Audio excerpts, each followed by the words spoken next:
Chapter 217. Have you read Journey to the West? The noise caused by the appearance of divine exotic city in a short period of time matched the past catastrophe of demons, with various legends about divine exotic city emerging and widely circulating in the immortal cultivation world, and among the common people. Divine exotic city houses immortals. Divine exotic city has the elixir of immortality. Divine exotic city has a passage to an exotic world. And so on. These countless peculiar tales made Guan feel astonished. In the blink of an eye, more than half a year had passed. This year's spring festival was quieter than in previous years because many disciples of the Supreme Sect went out to seek opportunities. Fortunately, the Third Medicine Valley and Mystic Valley were not affected. Divine Exotic City still stood there, continuously attracting cultivators from all over the world to seek treasures.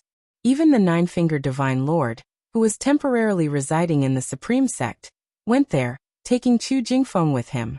Up to now, it was only Herd who had gone to Divine Exotic City. No one had been heard to bring back any harvest from inside the city. In late spring, Guan rode the Blood Prison Great Saint to Tianya Valley. Li Xiandao was actually there as well. He had not returned to Tianya Valley for many years. Guan came to him and saluted, thanking him for the golden core he had given. It seems the Supreme Sect treats you well. Someone helped you form a core. I originally wanted to send someone to help you. Li Xiandao stroked his beard and smiled. In response, Guan could only express his gratitude without mentioning much about the Supreme Sect. After not seeing him for many years, Li Zuando's cultivation had reached the second level of the unification realm. He was only 314 years old, which was quite extraordinary. Guan suspected that he could reach the Mahayana realm before the age of 500. Considering only this continent, it was estimated that only in Hao and Xiantiani's talents could compare with his, and his maximum lifespan was not less, exceeding 6,000 years. Achieving nirvana in this life would be no problem. Li Xiandao called over Ji Ruolai, Luo Han, and LV Xian, and they all sat down to chat. He mentioned Divine Exotic City and planned to take people to explore it. According to the information I received, Divine Exotic City is an immortal path supreme treasure, containing numerous minor heavens and earths with countless opportunities. Who among you wants to go? Li Xiandao asked. All three expressed their interest, and Li Xiandao then looked at Guan. Guan did not expect Li Xiandao to invite him, and quickly shook his head and said, "I'll pass. Given my cultivation, I would only be a burden to you, and I am not interested in the so-called immortal opportunities. I am self-aware enough to know that such immortal opportunities are not something I can covet." Li Xiandao laughed and said, "I am also at the core formation realm. Do you mean I shouldn't go either? Pretending to be at core formation realm with the unification realm, do you still have the nerve?" Guan helplessly said, "There is a difference even among those at the core formation realm. My strength is far inferior to yours." Li Xiandao raised his hand and pointed at him, did not insist and just smiled. LV Xian wanted to say that both of them should stop pretending, but he held back because he could not afford to offend either of them. They continued talking about Divine Exotic City, and Ji Ruolai began sharing the intelligence he had gathered about it, while Guan silently listened. It was said that even the Seven-Star Spirit Realm could not subdue Divine Exotic City. The immortal spirit of Divine Exotic City was hidden in the city and hard to find, so they had no choice but to release the city and let cultivators from all over the world come to find the immortal opportunities, thus forcing out the immortal spirit. Ji Ruolai received news from his family, saying that more overseas cultivators were on their way, which would inevitably affect the local immortal cultivation world. As the Holy Land, the Seven Stars Spirit Realm doesn't consider us at all, causing trouble for the immortal cultivation world of the three dynasties. LV Xian couldn't help but curse. Luo Han nodded. He also disapproved of the Seven Stars Spirit Realm. During the great catastrophe of demons, the Seven Stars Spirit Realm did not intervene. After Sword Venerable Fudao exterminated the demon ancestor, they descended from the mountain to save the world and gain a good reputation. Now, how many years have passed since the great catastrophe of demons ended, and they provoked so many powerful overseas cultivators? Can such a force really be considered a holy land? Li Xiandao did not comment on the Seven-Star Spirit Realm, and Jirualai was even more silent. Guan also wondered what the Seven Stars Spirit Realm intended to do. This was not just targeting the immortal cultivation world of the three dynasties. If all the overseas cultivators who came died, the impact would be massive. An hour later, Li Xiandao took Jirualai, Luo Hun, and LV Xian and set off. Meanwhile, Tianya Valley became lively. 3 monkey demons found Guan and chattered nonstop, giving off the vibe of being the kings in a mountain without a tiger.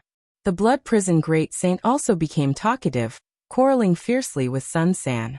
After Guan finished picking medicinal herbs, he rode the Blood Prison Great Saint away leisurely, and Tianya Valley returned to silence. At dusk, Divine Exotic City stood tall on the wasteland, magnificent and grand. Quite a few cultivators and demons gathered in front of the 4 city gates, and some cultivators and demons directly flew into the city. The air above the city walls rippled, and then the entrance disappeared without a trace. 2 figures flew from the horizon. It was Jiang Qiong and the ghost mother of Ephemera. As they looked from a distance, their eyes showed astonishment. Before coming, they had heard many legends about Divine Exotic City, but seeing it in person now, they felt the shock. Not only was it a visual impact, but an indescribable ancient aura also surged toward them. Divine Exotic City, it is said that obtaining it can summon divine soul demons to sweep across the heavens and earth. I never thought I would witness this legendary immortal path supreme treasure in my lifetime. The ghost mother of Ephemera marveled. Jiang Qiong frowned and said, "Why can't I see anyone coming out?" The ghost mother of Ephemera replied, "There are countless minor heavens and earths inside Divine Exotic City. Without several years, it's very difficult to come out." Jiang Qiong fell silent, her beautiful eyes fixed on Divine Exotic City. At that moment, a loud bell suddenly roared, making everyone's divine soul tremble. Jiang Qiong and the ghost mother of Ephemera instinctively turned their heads, and saw a golden light flying from the horizon at high speed across the wasteland, and entering Divine Exotic City. With no one seeing its true form, Jiang Qiong asked in a low voice, "What realm is that passerby?" The ghost mother of Ephemera remained silent, unable to answer. Meanwhile, Guan, staying in the 3rd Medicine Valley, also stared at Divine Exotic City. Even the wandering immortals have come. Will heaven and earth flying immortals appear next? Guan stood by a wooden railing, looking at the horizon and silently thought. He originally wasn't interested in Divine Exotic City, but as more and more old acquaintances entered the city, he had to pay more attention. If something happened to Divine Exotic City, half of the people he cared about would die. Just thinking about it felt distressing. After watching for a while, he moved to check each garden area. Inside a broken and desolate city, and Hao and Qi Jiuxiao sat cross-legged in front of a collapsed wall, their faces pale and obviously injured. Roar! A thunderous roar echoed through the heavens and earth, causing the wall behind them to tremble slightly. And Hao opened his eyes and frowned, asking in a low voice, "Senior, is there really an immortal opportunity here? Should we try another place?" They were in a minor heaven and earth inside Divine Exotic City. After being here for several months, they had not found many treasures, but often encountered demon beasts of the immortal path realm, facing life-threatening dangers. Even the powerful Qi Jiuxiao was injured. Qi Jiuxiao, with his eyes closed, said, "There are many powerful demon beasts here, indicating that this place must hide a supreme treasure. The desolation is only on the surface. If we can find the immortal spirit of Divine Exotic City, you and I will soar to the skies and become one of the dominions of heaven and earth." And Hao smiled bitterly. "Even if we find the immortal spirit, can we protect Divine Exotic City with our cultivation?" He admitted that Qi Jiuxiao was strong, but ever since they paired up, he often saw Qi Jiuxiao in difficult situations. Although Qi Jiuxiao claimed those opponents were in the loose immortal realm, it at least proved that within Divine Exotic City, he hadn't reached the top tier. How could he compete for the immortal spirit with such strength? The immortal spirit will choose its master. Once chosen, it can borrow the power of Divine Exotic City. Even you could possess the power of the immortal path realm. With the protection of Divine Exotic City's power, you and I will rise eventually," Qi Jiuxiao said nonchalantly. Upon hearing this, and Hao's eyes lit up. He was about to speak when suddenly, the the city shook more violently. Qi Jiuxiao instantly appeared before him, grabbing him before vanishing from the spot. Rumble. Streets collapsed and dust rolled up, wanting to envelop the skies. Qi Jiuxiao and Enhao reappeared in the air. Looking closely, the world was submerged in rolling dust waves, and the dilapidated city below seemed in danger of being swallowed at any moment. Qi Jiuxiao, long time no see. An eerie voice rang out. Upon hearing this, Qi Jiuxiao's brows furrowed, and he said in a deep voice, Qin Xuanin, you indeed came. As the words fell, the dust waves ahead suddenly parted, and figures emerged from it. Leading the group was a man in blue robes, graceful and proud. Do you dare to come alone to our 6 Stars Caves territory? Do you seek death? Qin Xuanin stared at Qi Jiuxiao, a cold smile on his face. Qi Jiuxiao gripped Enhao's shoulder with his right hand, and in his left hand, he condensed the dragon-slaying spear. He pointed the spear at Qin Xuanin and sneered. What? Do you think you can defeat me with a few helpers? Have you forgotten the cowardly look when you knelt before me 100 years ago? Upon hearing this, Qin Zunyan's eyes turned cold. With a roar, the dust waves behind them dispersed, revealing a terrifying giant demon. It was an elephant demon with a head as huge as a mountain, black skin, blood-red eyes, and scars covering its trunk. Its 2 tusks were like mountain ridges dispersing the dust waves below. Meanwhile, in another minor heaven and earth within Divine Exotic City, under the clear sky, Zhang Buku and Liya walked through a vast monastery. Along the way, there were numerous Buddha statues. Some stood on demon beasts, looking heroic, while others sat on lotus seats, appearing kind and merciful. Brotherly, have you read Journey to the West? Zhang Buku suddenly asked. Liya, walking in front, hummed. When do I have time to read leisure books? His gaze swept forward, his brows furrowed.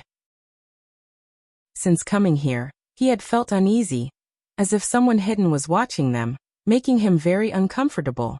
Let me tell you, Journey to the West involves the Buddhism sect, and the Buddha is very powerful.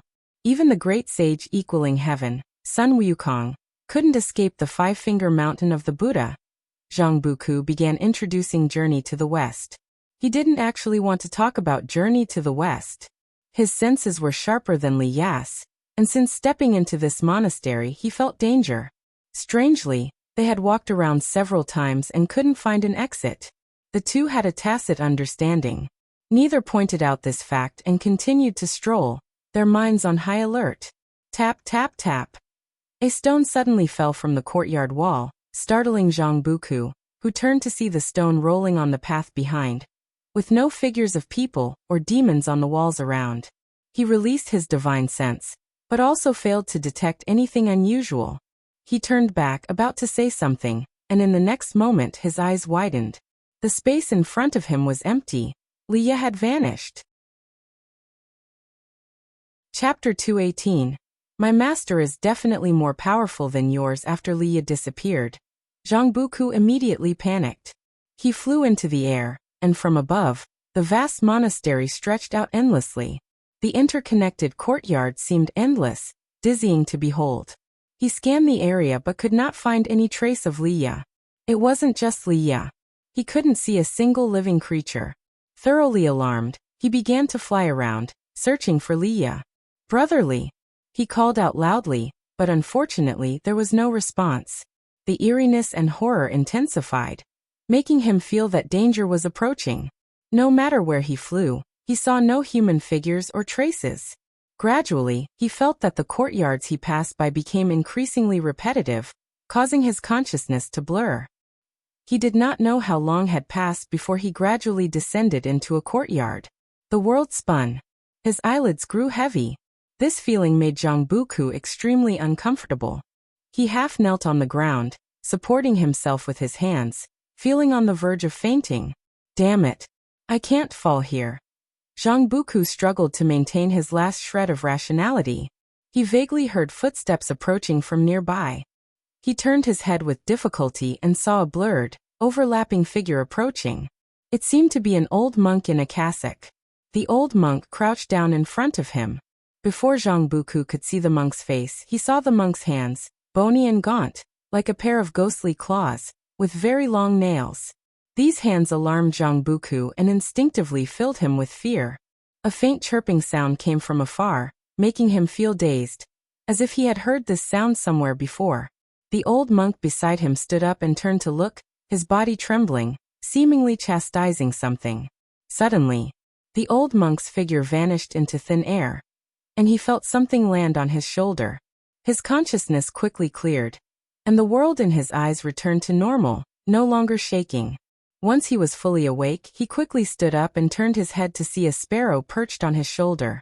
"It's you!" Zhang Buku exclaimed with joy. It was this sparrow that had led him to the cave back then, where he obtained the demon core and learned the axe technique. He would never forget this sparrow. He instinctively wanted to grab the sparrow, but it suddenly flew away, landing on the courtyard wall, chirping non-stop. Zhang Buku couldn't understand it, but seeing the sparrow tilting its head, he immediately understood and followed the sparrow. The sparrow flapped its wings and flew away, and Zhang Buku hurriedly chased after it.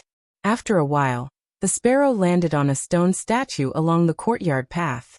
As Zhang Buku approached, he was astonished to find that the face of the statue was Li Ya's face.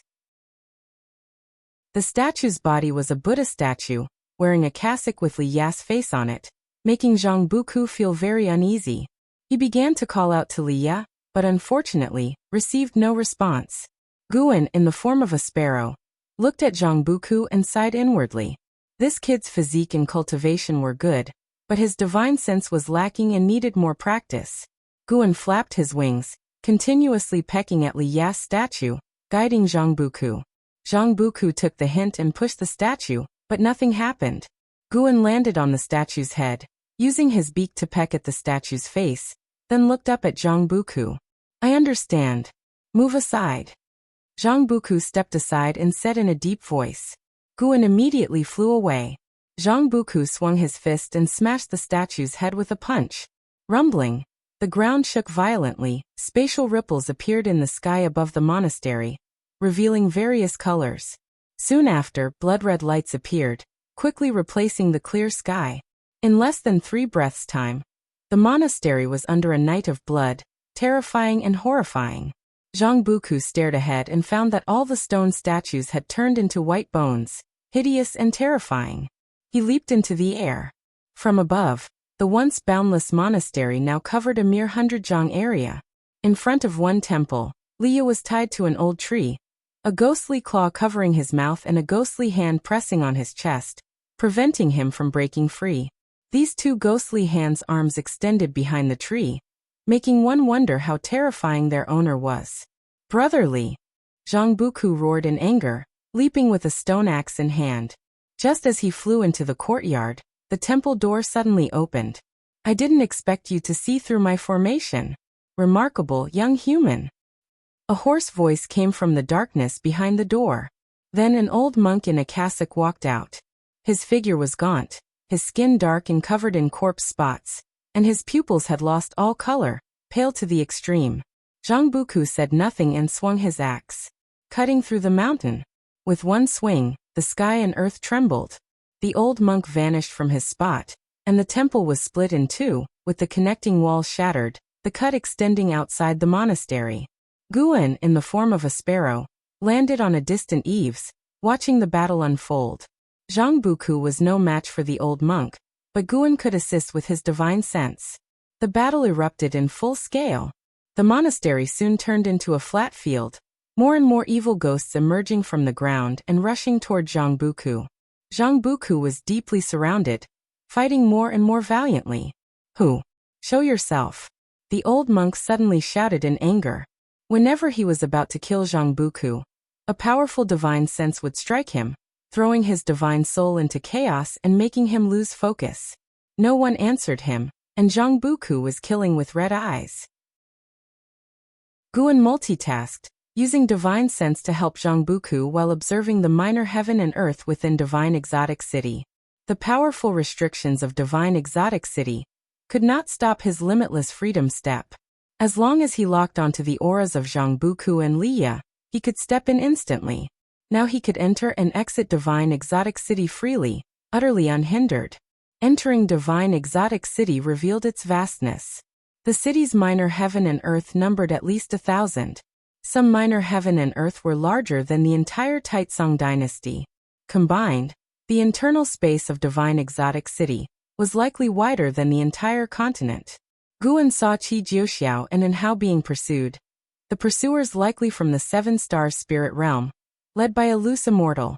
He also saw the nine-fingered divine lord single-handedly facing endless divine and ghostly armies in a heaven, and was constantly using divine skills, domineering and unrivaled. Guan tried to kill an evil ghost nearby, but gained no lifespan from it. He instantly abandoned the idea of venturing through divine exotic city. These evil ghosts seemed to be from a single power, a power even Guan could not fathom. The being who created divine exotic city must have a realm far beyond the heaven and earth flying immortal. Time flew by quickly. An hour later, Zhang Buku finally managed to kill the old monk, though it was Gu An's mana that had initially eliminated him, with Zhang Buku's axe energy following closely. Killing the old monk did not grant Guan any lifespan either. Zhang Buku landed, gasping heavily. He reached the old tree and cut off the ghostly hands, causing Liya to fall, whom he caught. He subconsciously looked back, but saw no trace of the sparrow. He couldn't care much about that, and focused on attending to Liya. Brotherly, brotherly, Zhang Buku whispered, using his spiritual power to heal Liya's wounds. At the same time, Guan had already returned to Mystic Valley. To Zhang Buku and Liya, divine exotic city was incredibly far from the supreme sect, but to Guan, it was just a step away. He approached the pill furnace in his room, preparing for alchemy. Not only Liya and Zhang Buku encountered troubles today, but several other old friends did as well, so Guan decided to stay in Mystic Valley and wait. Divine exotic city immortal spirit. Guan seemed to catch something just now. He stood before the pill furnace, pondering while beginning to place herbs into the furnace. In the dark hall passage, Hao and Qi Jiuxiao were walking quickly. Qi Jiuxiao suddenly stopped, leaning against the wall, and whispered, "We can stop now." Hao looked around and asked, "Where is this place?" They had just flown out of a minor heaven and earth, and ended up in this hall passage. After walking for a long time, passing numerous intersections, they had lost their way. They couldn't forcibly break through the walls, or even penetrate them with their divine sense, making Hao very nervous. Qi Jiuxiao sat down, placing a small cauldron in front of him, then inserted 2 incense sticks. Watching him light the incense, Hao frowned and asked, "What are you doing?" Black blood seeped from Qi Jiuxiao's mouth. He forced a smile and said, "Those scum from 7 Stars Spirit Realm dared to hire 2 loose immortals to deal with me. I indeed couldn't defeat them, but since Qin Xuanin can call for help, so can I." Hao widened his eyes and quickly asked, "Aren't you from overseas? Who can you call?" "Heh, my master is a being surpassing loose immortals. Once I light this incense, he will sense it and come to rescue us quickly," Qi Jiuxiao grinned. "Surpassing loose immortals?" Hao was stunned. He sat down and said, "Since you're calling your master, I'll call mine as well." He began calling his master in his mind. Previously, he had managed to call his master through his thoughts. But he was unsure. Last time, he wanted his master to save Xiantiani, and his master didn't come right away, though he did act later. He wasn't sure under what circumstances his master would act. Your master? Forget it. What formidable cultivator could the supreme sect have? Qi Jiuxiao couldn't help but laugh. Hao said, "My master is definitely stronger than yours. Kid, don't disrespect my master." Qi Jiuxiao glared at him. Hao was about to say that Qi Jiuxiao had also disrespected his master. Suddenly, the hall passage began to tremble, and a powerful killing intent attacked from the darkness. Damn it! They caught up so fast. Qi Jiuxiao immediately stood up, grabbed the small cauldron with the incense, and pulled Hao along, flying quickly. Though strong at the 9th layer of Nirvana realm, he couldn't break through the walls or ceiling, so he could only fly close to the ground. "Qi Jiuxiao, you can't escape." Qin Zunyan's voice came from behind, filled with frenzied excitement. At the same time, outside divine exotic city, LV Baitian and a group of supreme sect cultivators watched the city gate, discussing their plans after entering the city. Suddenly, A terrifying aura came from afar, startling everyone outside the city to turn and look. They could only see a streak of light breaking through the sky, disappearing into divine exotic city in the blink of an eye, swift as lightning, and couldn't see what was within the light. Chapter 219 Master. Qi Jiuxiao took an hao and fled quickly, passing dozens of intersections. They suddenly flew into a vast palace whose length and width were difficult to estimate. The palace was dimly lit, with rows of stone pillars, most of which had extinguished oil lamps hanging on them. As soon as An Hao entered the palace, he felt a cold wind blowing towards him, making him shiver uncontrollably. Before he could think more, a terrible killing intent came from behind. A dark red long scarf flew out from the darkness, swiftly passing by the two and circling in front, trying to entangle them. Qi Jiuxiao took out the dragon-slaying spear and threw it forward. A dragon's roar exploded, and a golden dragon condensed, illuminating the whole palace with golden light. The golden dragon formed by the dragon-slaying spear fiercely collided with the dark red scarf, stirring up strong winds that ravaged the palace space. And Hao only felt himself about to be swept away. Fortunately, Qi Jiuxiao was holding him, but even so he was still very uncomfortable. Qi Jiuxiao leaped up, his toes stepping on the dragon-slaying spear. He flipped into the air, jumping over the dark red scarf, and then turned to look below. The dark red scarf was like a red river plunging into the darkness, with no end in sight. Figures attacked from all directions, quickly surrounding them. Qin Xuanin flew from the front, landing less than 30 feet from the two, and said with a sneer, "Qi Jiuxiao, where do you think you're going?" Qi Jiuxiao put down An Hao and coldly said, "Want to kill me? Fine, let this kid go first." An Hao was urgent, just about to speak but was stopped by Qi Jiuxiao raising his hand. Qin Xuanin laughed dismissively. "Do you think you're in any position to negotiate with me right now?" As he finished speaking, a figure appeared beside him. It was an old man in white, with a cold face, holding a jade lamp. Qi Jiuxiao slightly turned his head, glancing back. Another loose immortal had already appeared behind him. "Master!" An Hao whispered through clenched teeth. Qi Jiuxiao heard his words and smiled. "An Hao, it seems your master cannot hear your call. But my master is coming soon," Qi Jiuxiao said softly with a smile. With these words, the faces of the 7 Stars Spirit Realm cultivators slightly changed. The old man in white beside Qi Jiuxiao instinctively turned around to look. "You bully my disciple. Does Divine Soul True Lord agree?" A cold voice echoed through the palace, the killing intent in the tone making everyone feel as if they were in an ice cellar.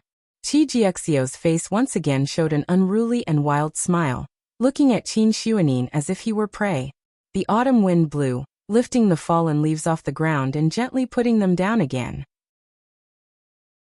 Guan was sweeping the ground, and the blood prison great saint beside him curiously asked, "Master, there are so many disciples in the valley.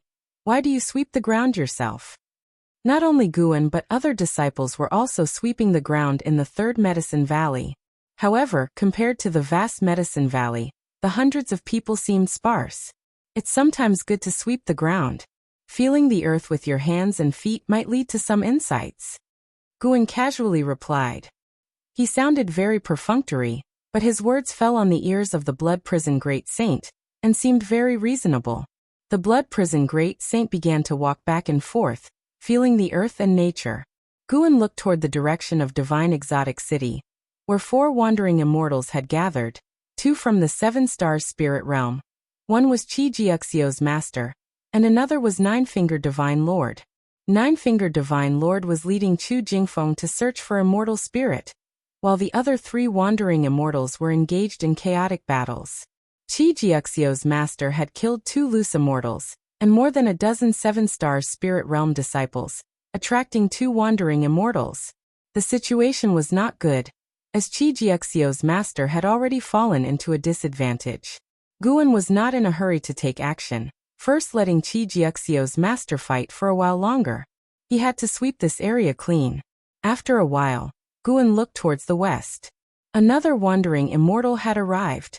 It's really lively, Guan thought to himself, feeling a bit worried. The increasing presence of immortal path beings on this continent could easily bring catastrophe to the immortal cultivation world of the three dynasties. He just hoped this matter would end soon. In a minor heaven and earth within divine exotic city, yellow sand covered the sky, and the wind raged wildly. On the desert, and Hao stood in front of Qi Jiuxiao, with a faint golden light around them, blocking the wind and sand.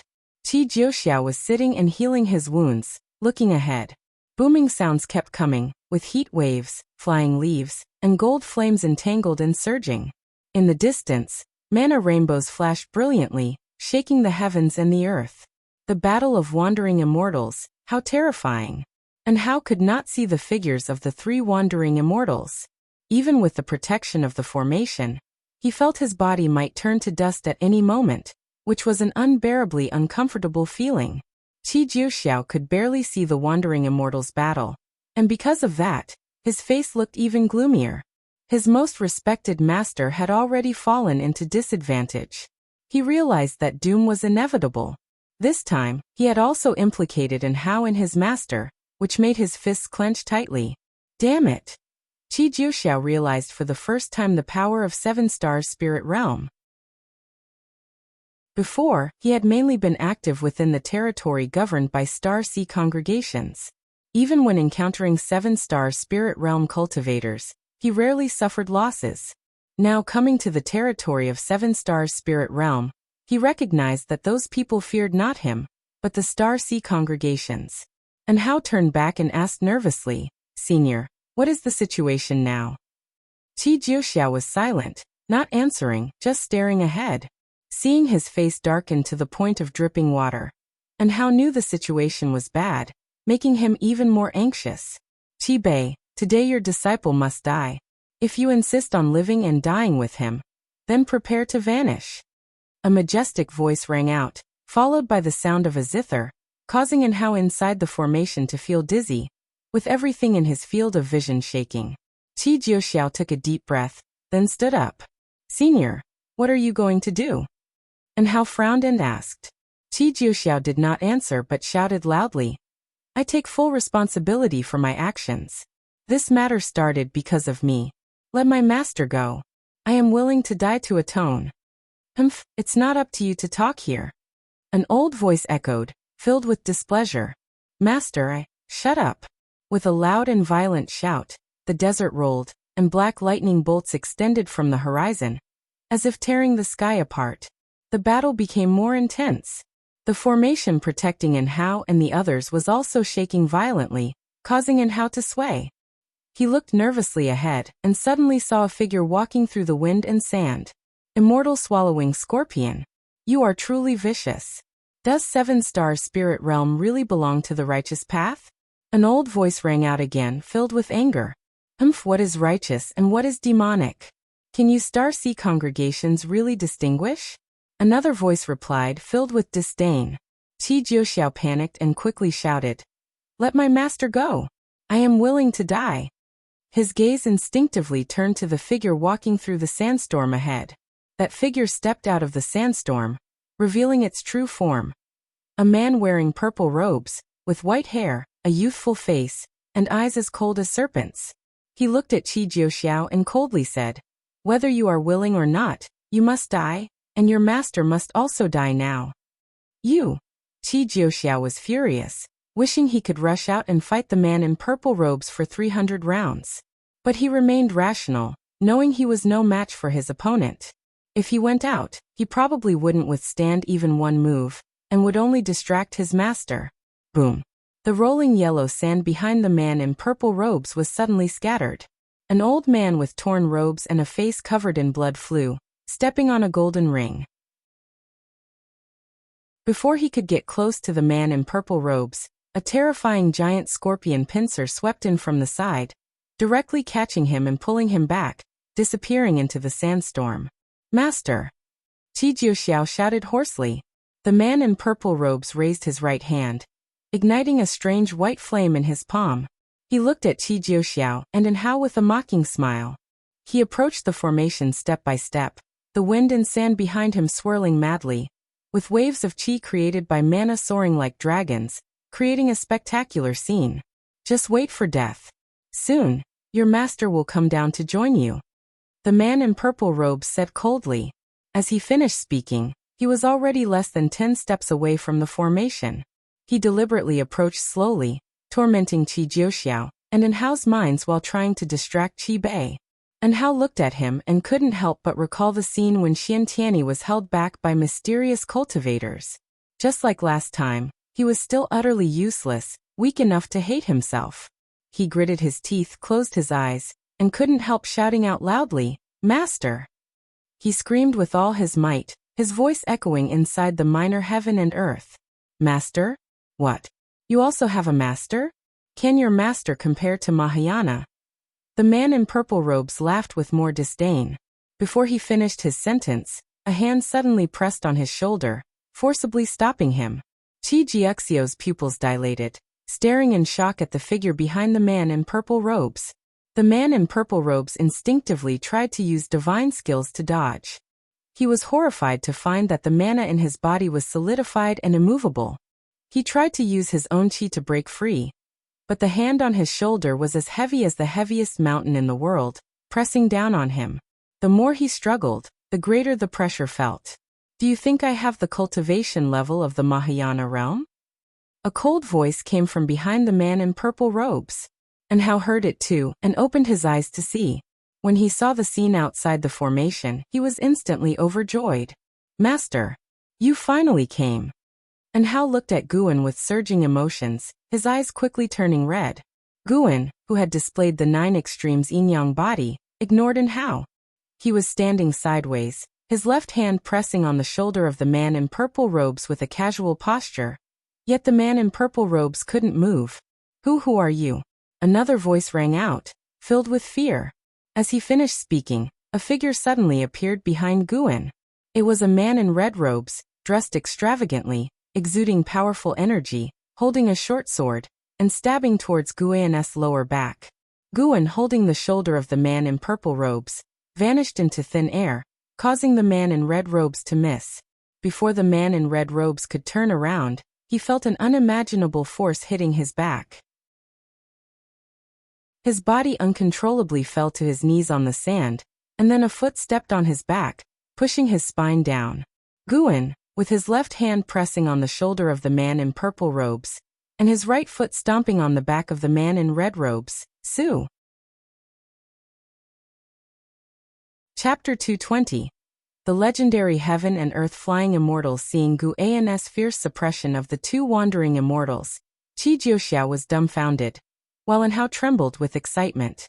Guan glanced at the purple-robed man in his hand, and cast a lifespan detection. 9 stars True Lord, 5th layer of Wandering Immortal Realm 42089/15000/1600000. He then looked at the red-robed man at his feet, and performed the lifespan detection as well. True Lord Kengi, 6th layer of Wandering Immortal Realm 56803/16000/1900000. Both are quite old. They all call themselves True Lords. Could it be that True Lord is a title in the 7 stars spirit realm? As Guan was pondering, True Lord Kengi at his feet struggled to speak. "Who might you be, sir? If that boy is indeed your disciple, take him away."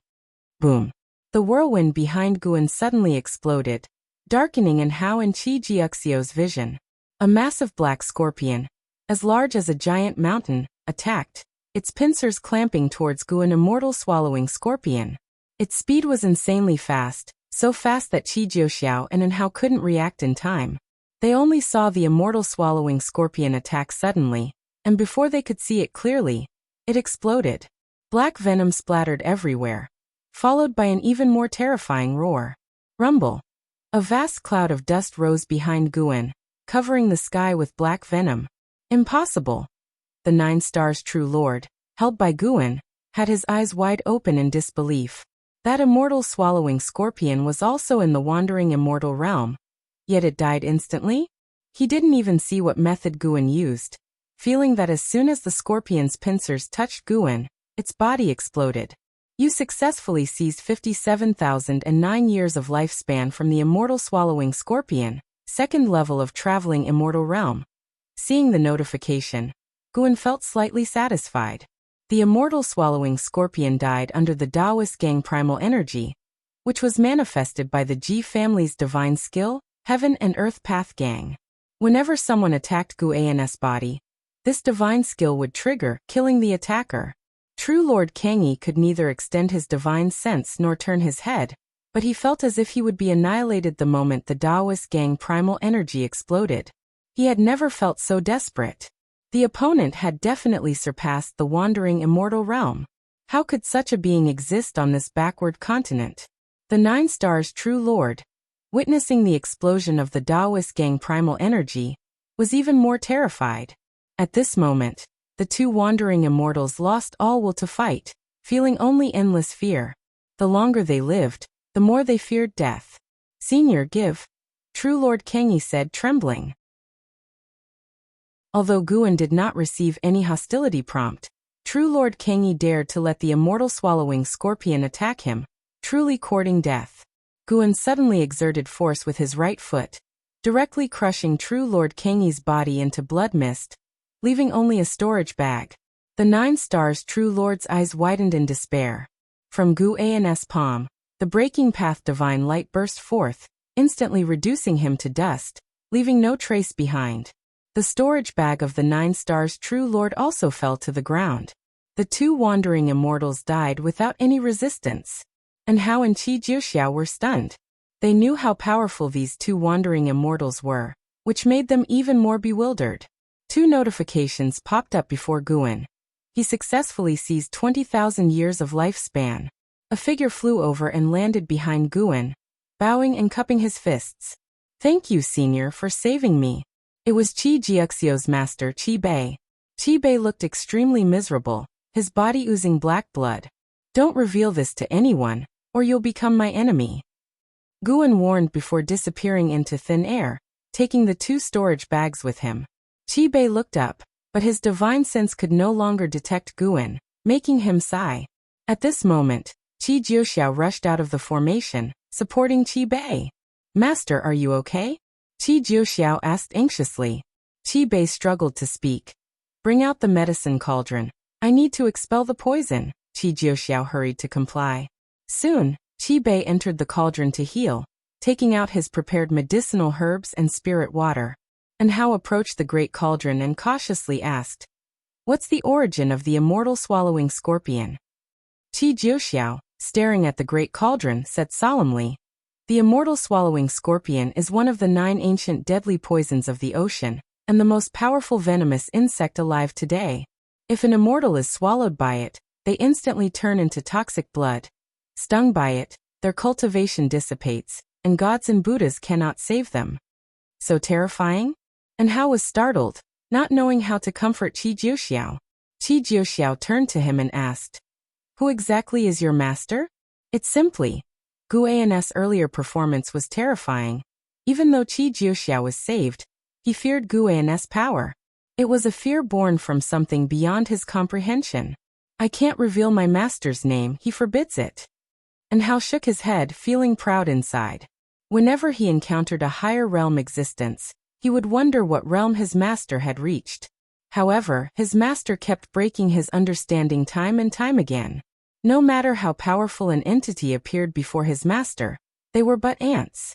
He realized that although he was extremely talented, compared to his master he wasn't worth mentioning. He even suspected that his own talents were due to his master's favor. Qi Jiuxiao fell silent after hearing this.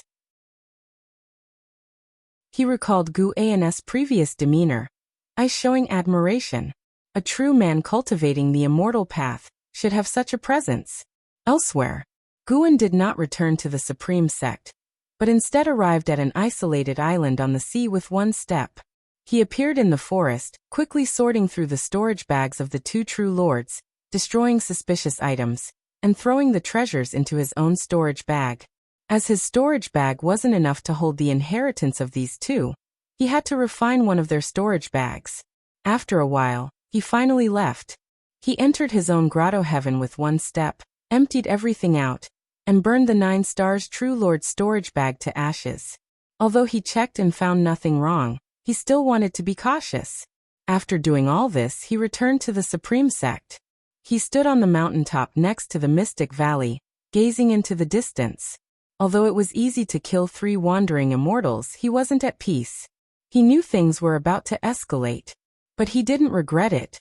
He couldn't let the enemies survive. There was another way. He also wanted to find the immortal spirit of the divine exotic city and give it to someone to end this conflict prematurely.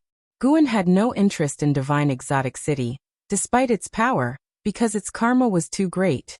He didn't want any trouble. Giving it to someone else to follow the Star Sea congregations away would be the best result. He had visited divine exotic city twice and vaguely tracked the immortal spirit's whereabouts. Several days later, within the minor heaven and earth of divine exotic city, the wind and sand had ceased. Qi Jiuxiao helped Qi Bei, who had just emerged from the cauldron, to sit down. Qi Bei, now dressed in a clean white robe, had a pale face and disheveled hair, lacking any wandering immortal demeanor. Sitting down, he sighed.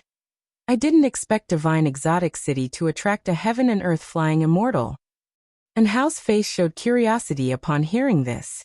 Heaven and earth flying immortal? Is it the legendary realm capable of traveling beyond the heavens? Qi Jiuxiao's eyes brightened with excitement. Qi Bei nodded. It must be. Being in the same realm, he couldn't have possibly defeated those 2 true lords so easily. He looked at Qi Jiuxiao and said, Senior saved us, so we must keep our promise and not speak of his intervention. Just say it was cultivators from the Star Sea congregations, got it? Qi Jiuxiao nodded heavily. Qi Bei then looked at Hao, scrutinizing him. He could see that Hao had extraordinary roots and asked, Is your master also from the Supreme Sect? He could see the karma surrounding Hao but could only see the past 10 years, not the interactions between Hao and his master. As for LV Beitian, he was quickly dismissed. A mere unification realm was not worth his attention. I'm not sure. He probably isn't. Hao shook his head, keeping a cautious mind and not fully trusting Qi Bei. Qi Bei smiled. You're very fortunate, young man. With such a master, your future is limitless. How about joining the Star Sea congregations later? Hao hesitated. I don't have just one master. My other master is the sect leader of the Supreme Sect, and I have to take on the responsibility of strengthening my sect. Qi Bai's smile grew even more gentle. It's not about leaving the Supreme Sect. You can train with the Star Sea congregations for a while and help establish good relations between the 2 sections. The Star Sea congregations can help you grow strong quickly. Once you're powerful enough, you'll better protect the Supreme Sect. In the future, if the Star Sea congregations face difficulties, you can offer your help. Hearing this, Hao found it hard to refuse and looked towards Qi Jiuxiao. Qi Jiuxiao snorted. Is my master going to deceive you? Xian Tianyi is the best example. Traveling together all this way, he had learned about the relationship between Xian Tianyi and Hao. He also wanted to win Hao over.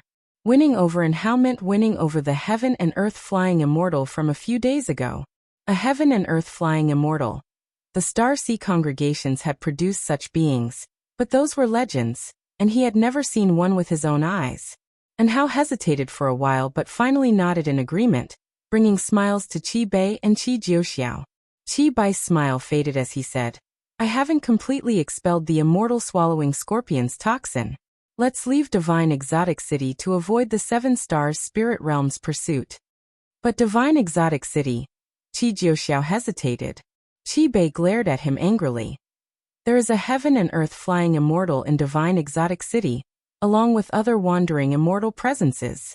Do you think you have the qualifications to compete for the immortal spirit?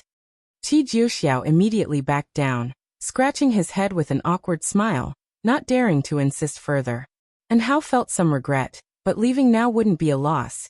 He had found many treasures alongside Qi Jiuxiao, and had gained a lot. So, the 3 of them packed up and began to search for a way out. In a dark hall, one side of the wall was adorned with a row of brass oil lamps, some of which had already gone out. In front of the lamp wall stood a woman in a purple dress with a veil, her long hair coiled into a bun.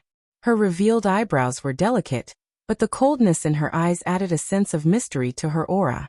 A boy dressed in a sleeveless top appeared on her shoulder. tilting his head and asking, "Mother, what are you looking at?" Upon closer inspection, the boy's feet were embedded in the shoulder. Chapter 221. Immortal Spirit, I want it. Mother is seeing who has fallen again. The woman in the purple dress spoke slowly, her voice ethereal, echoing in the hall like the sound of spring water flowing through a mountain stream. The boy on her shoulder asked confusedly, "What is there to see? People die all the time, don't they? As long as less than half of the lamps on this wall are extinguished, the fortune of the 7 stars spirit realm won't be severed." The woman in the purple dress replied, 3 wandering immortals have died recently, all from the same place. This place is close to the Star Sea congregations.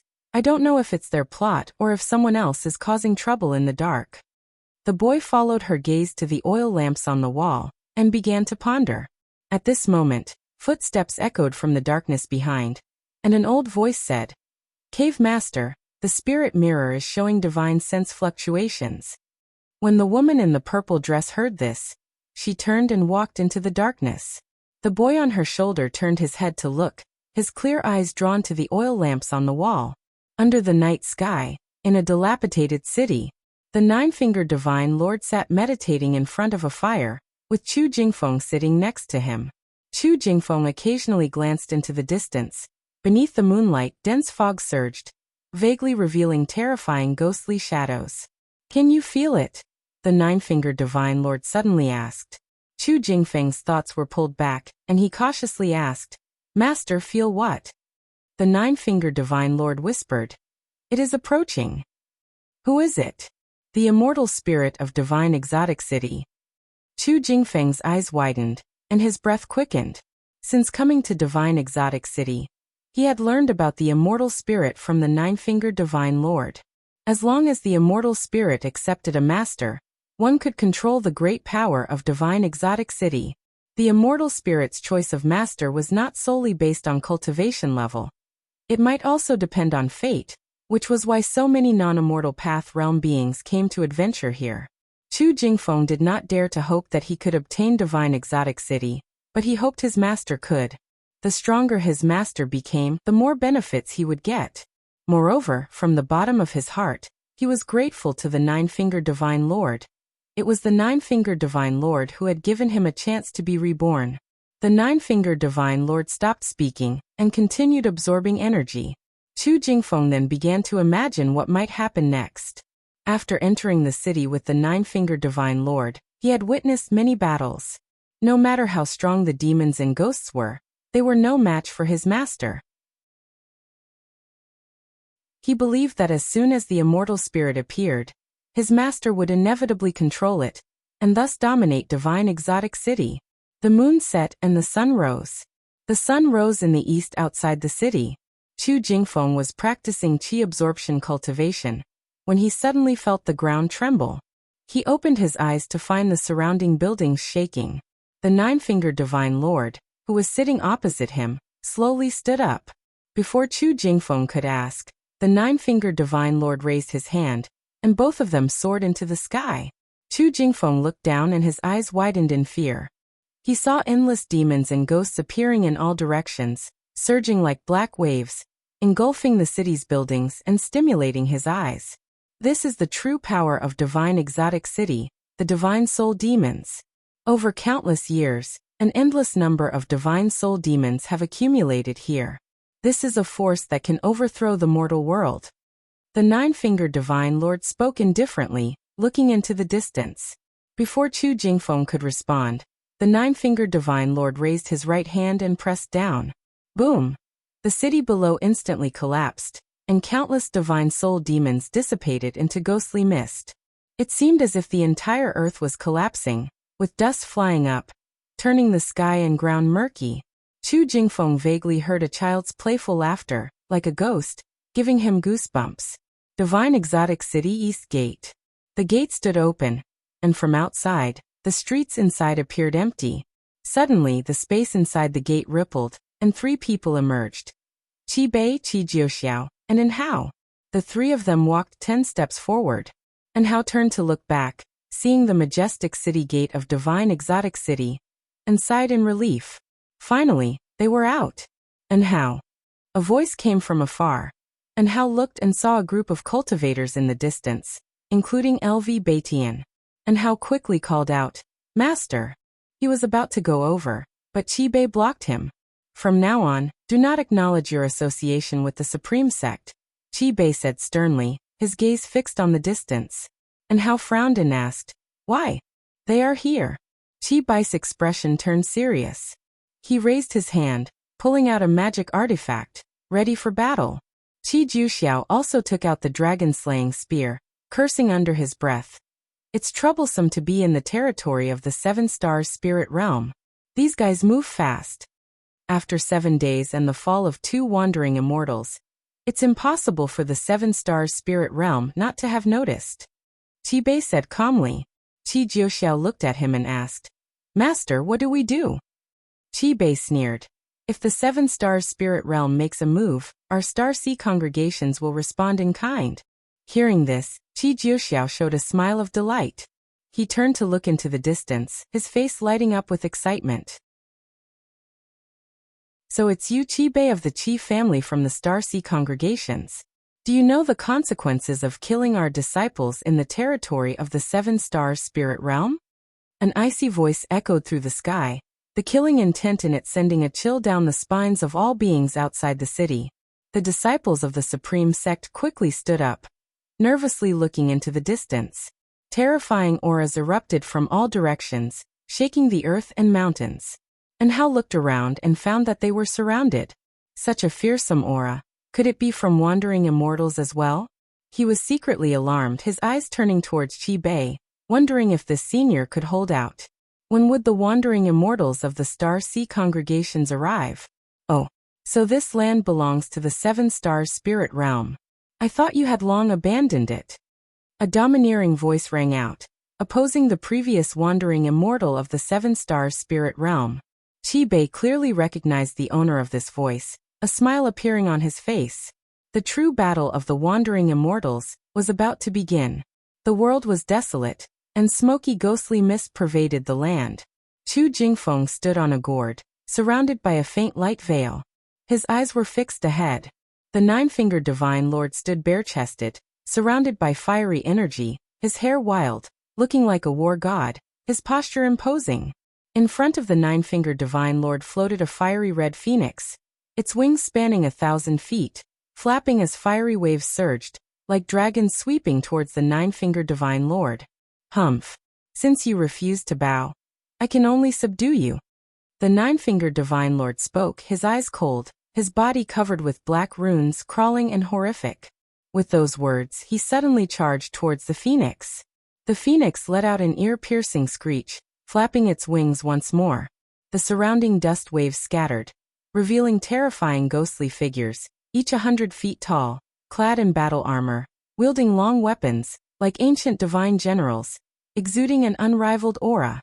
In the blink of an eye, the 9-fingered Divine Lord was engulfed by these terrifying ghostly figures. Boom! A violent gale exploded, scattering the ghostly figures. The 9-fingered Divine Lord burst forth with relentless energy, striking towards the phoenix, shaking the mountains and rivers. This punch shattered space, and an ancient bell seemingly from the river of time emerged from a space rift, crashing directly into the phoenix. The enormous phoenix seemed small as a sparrow before a tree compared to this ancient bell. The phoenix let out a mournful cry, as chains emerged from the surface of the bell, quickly binding the phoenix. No matter how it struggled, it couldn't break free from the chains. The air was filled with a frenzied energy as more and more divine soul demons approached from all directions, of various sizes and forms, with even 1,000-foot-tall divine soul descending from the sky.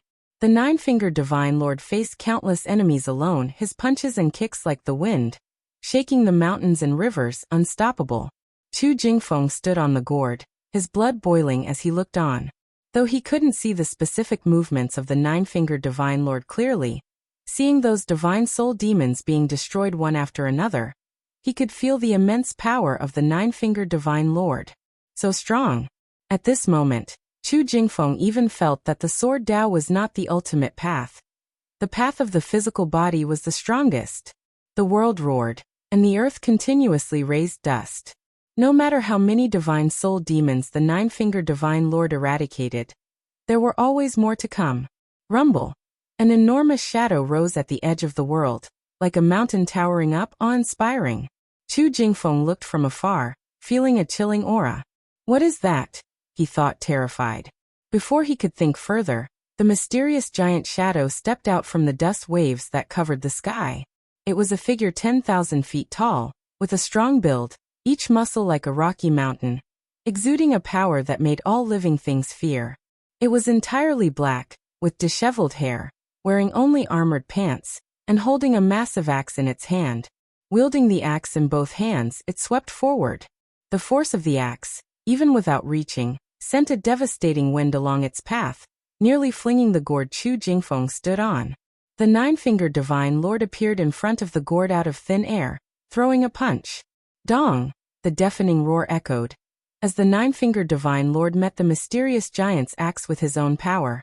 Both sides retreated. The nine-fingered divine lord frowned, feeling his right fist numb. The mysterious giant stabilized after retreating several steps, then swung the axe again. This time, the mysterious force from the heavens gathered on the axe blade, slashing down with the power of creation. The nine-fingered divine lord raised his hand, which had only 4 fingers, extending 2 fingers as a golden beam shot out, piercing through the murkiness of the world, sweeping all obstacles aside.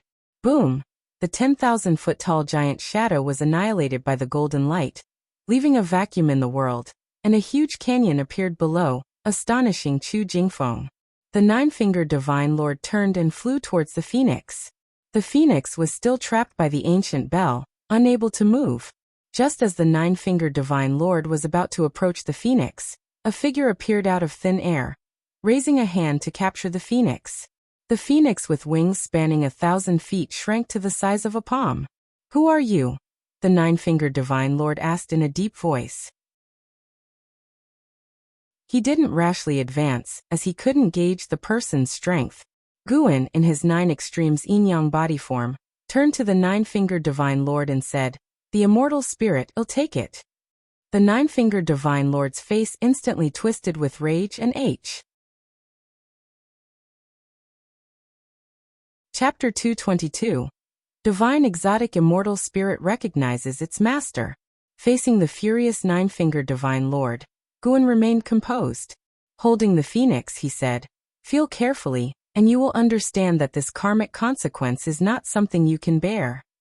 Hearing this, the nine-fingered divine lord, who was about to attack, instinctively dispersed his divine sense. A few moments later, his expression changed drastically, and fear filled his eyes.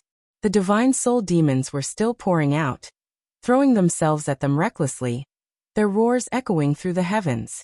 Guan suddenly squeezed the phoenix in his hand, and the divine soul demons in the heavens were obliterated one after another, turning into ashes, and the noise abruptly ceased. Chu Jingfeng stood on his gourd, turned his head, and looked at Guan in the distance, his face changing dramatically. A dark purple demon shadow, surrounded by demonic qi. Fud! He had just uttered a word when a terrifying divine sense locked onto him, scaring him into silence. The nine-fingered divine lord also regained his calm. He looked at Guan and asked, "What do you plan to do?" He could sense a more horrifying presence brewing beneath the earth. Purely in terms of aura, it was beyond what he could contend with. Guan did not answer but instead flipped his palm downward. Rumble! The earth shattered, rocks rose into the air, and the entire world seemed on the verge of collapsing. The momentum released by Guan was so terrifying that even the nine-fingered divine lord felt fear. Just how high is his cultivation level? The nine-fingered divine lord thought to himself, feeling fortunate. If he had acted rashly earlier, or if the other party had directly ambushed him, he might have been in grave danger. Chu Jingfeng also looked nervously downward. Rocks ascended around him, flying towards the sky. As far as the eye could see, the distant earth was breaking apart endlessly, a visual impact so intense that he did not dare to breathe. Suddenly, as if seeing something, his eyes widened, and his body trembled. As the earth shattered, a massive black object appeared below, boundless and terrifying. In the daylight, this extreme black mass looked so horrifying and scary. Looking from above, the black mass below was writhing. It was so immense that its shape couldn't be discerned, much less identified. Guan fixed his eyes on it. Divine exotic immortal spirit. Heaven and earth flying immortal realm 3rd layer 0/0/0. No lifespan was shown. But there was a realm. Guan's right hand, which was suspended in the air, suddenly clenched, and the gigantic divine exotic immortal spirit below began to shrink at a visible speed. This was a divine skill, universe in the palm. Previously, he had used this divine skill to bring the phoenix into his palm. This time, he desired to capture a heaven and earth flying immortal. The divine exotic immortal spirit struggled frantically, but wrapped in Guan's mana, it had no way to escape. Under the watchful eyes of the nine-fingered divine lord and Chu Jingfeng, the divine exotic immortal spirit, now a black mass, rapidly shrank. Eventually, it fell into Guan's hand, resembling a mass of black qi, constantly changing shape. Guan then disappeared from his original spot, leaving the nine-fingered divine lord and Chu Jingfeng behind, unable to recover their wits for a long time. After a long while, Chu Jingfeng flew to the nine-fingered divine lord's side and asked nervously, "Master, what should we do next?" He knew that the figure earlier was Sword Venerable Fudao, but he decided to keep it a secret. Sword Venerable Fudao was the most revered existence in the hearts of all disciples of the Supreme Sect. He had repeatedly saved the Supreme Sect and the human race of the 3 dynasties. Chu Jingfeng felt that he owed Sword Venerable Fudao his life, so he chose to side with him. Even if he revealed Sword Venerable Fudao's identity, he felt it would only push the nine-fingered divine lord into the abyss. From what had been shown earlier, the nine-fingered divine lord was no match for Sword Venerable Fudao. Thinking of this, Chu Jingfeng felt deeply emotional. During the days he followed the nine-fingered divine lord, he had thought that the nine-fingered divine lord was stronger than Sword Venerable Fudao, and that he had struck the ultimate blessing. But the result was, he couldn't help but wonder just how powerful Sword Venerable Fudao was. It now seemed that Sword Venerable Fudao was not from the Supreme Sect, but was merely hiding there to protect them. The nine-fingered divine lord took a deep breath and said, "It's time to leave." Having the divine exotic immortal spirit taken away made him furious, but Guan's universe in the palm divine skill had extinguished any desire to fight. Moreover, the aura emitted by the divine exotic immortal spirit was clearly not something he could handle. If the mysterious person hadn't appeared earlier, he might have been swallowed by the divine exotic immortal spirit and turned into a divine soul demon. Chu Jingfeng secretly breathed a sigh of relief upon hearing his master's words. He truly feared that his master would have an obsession.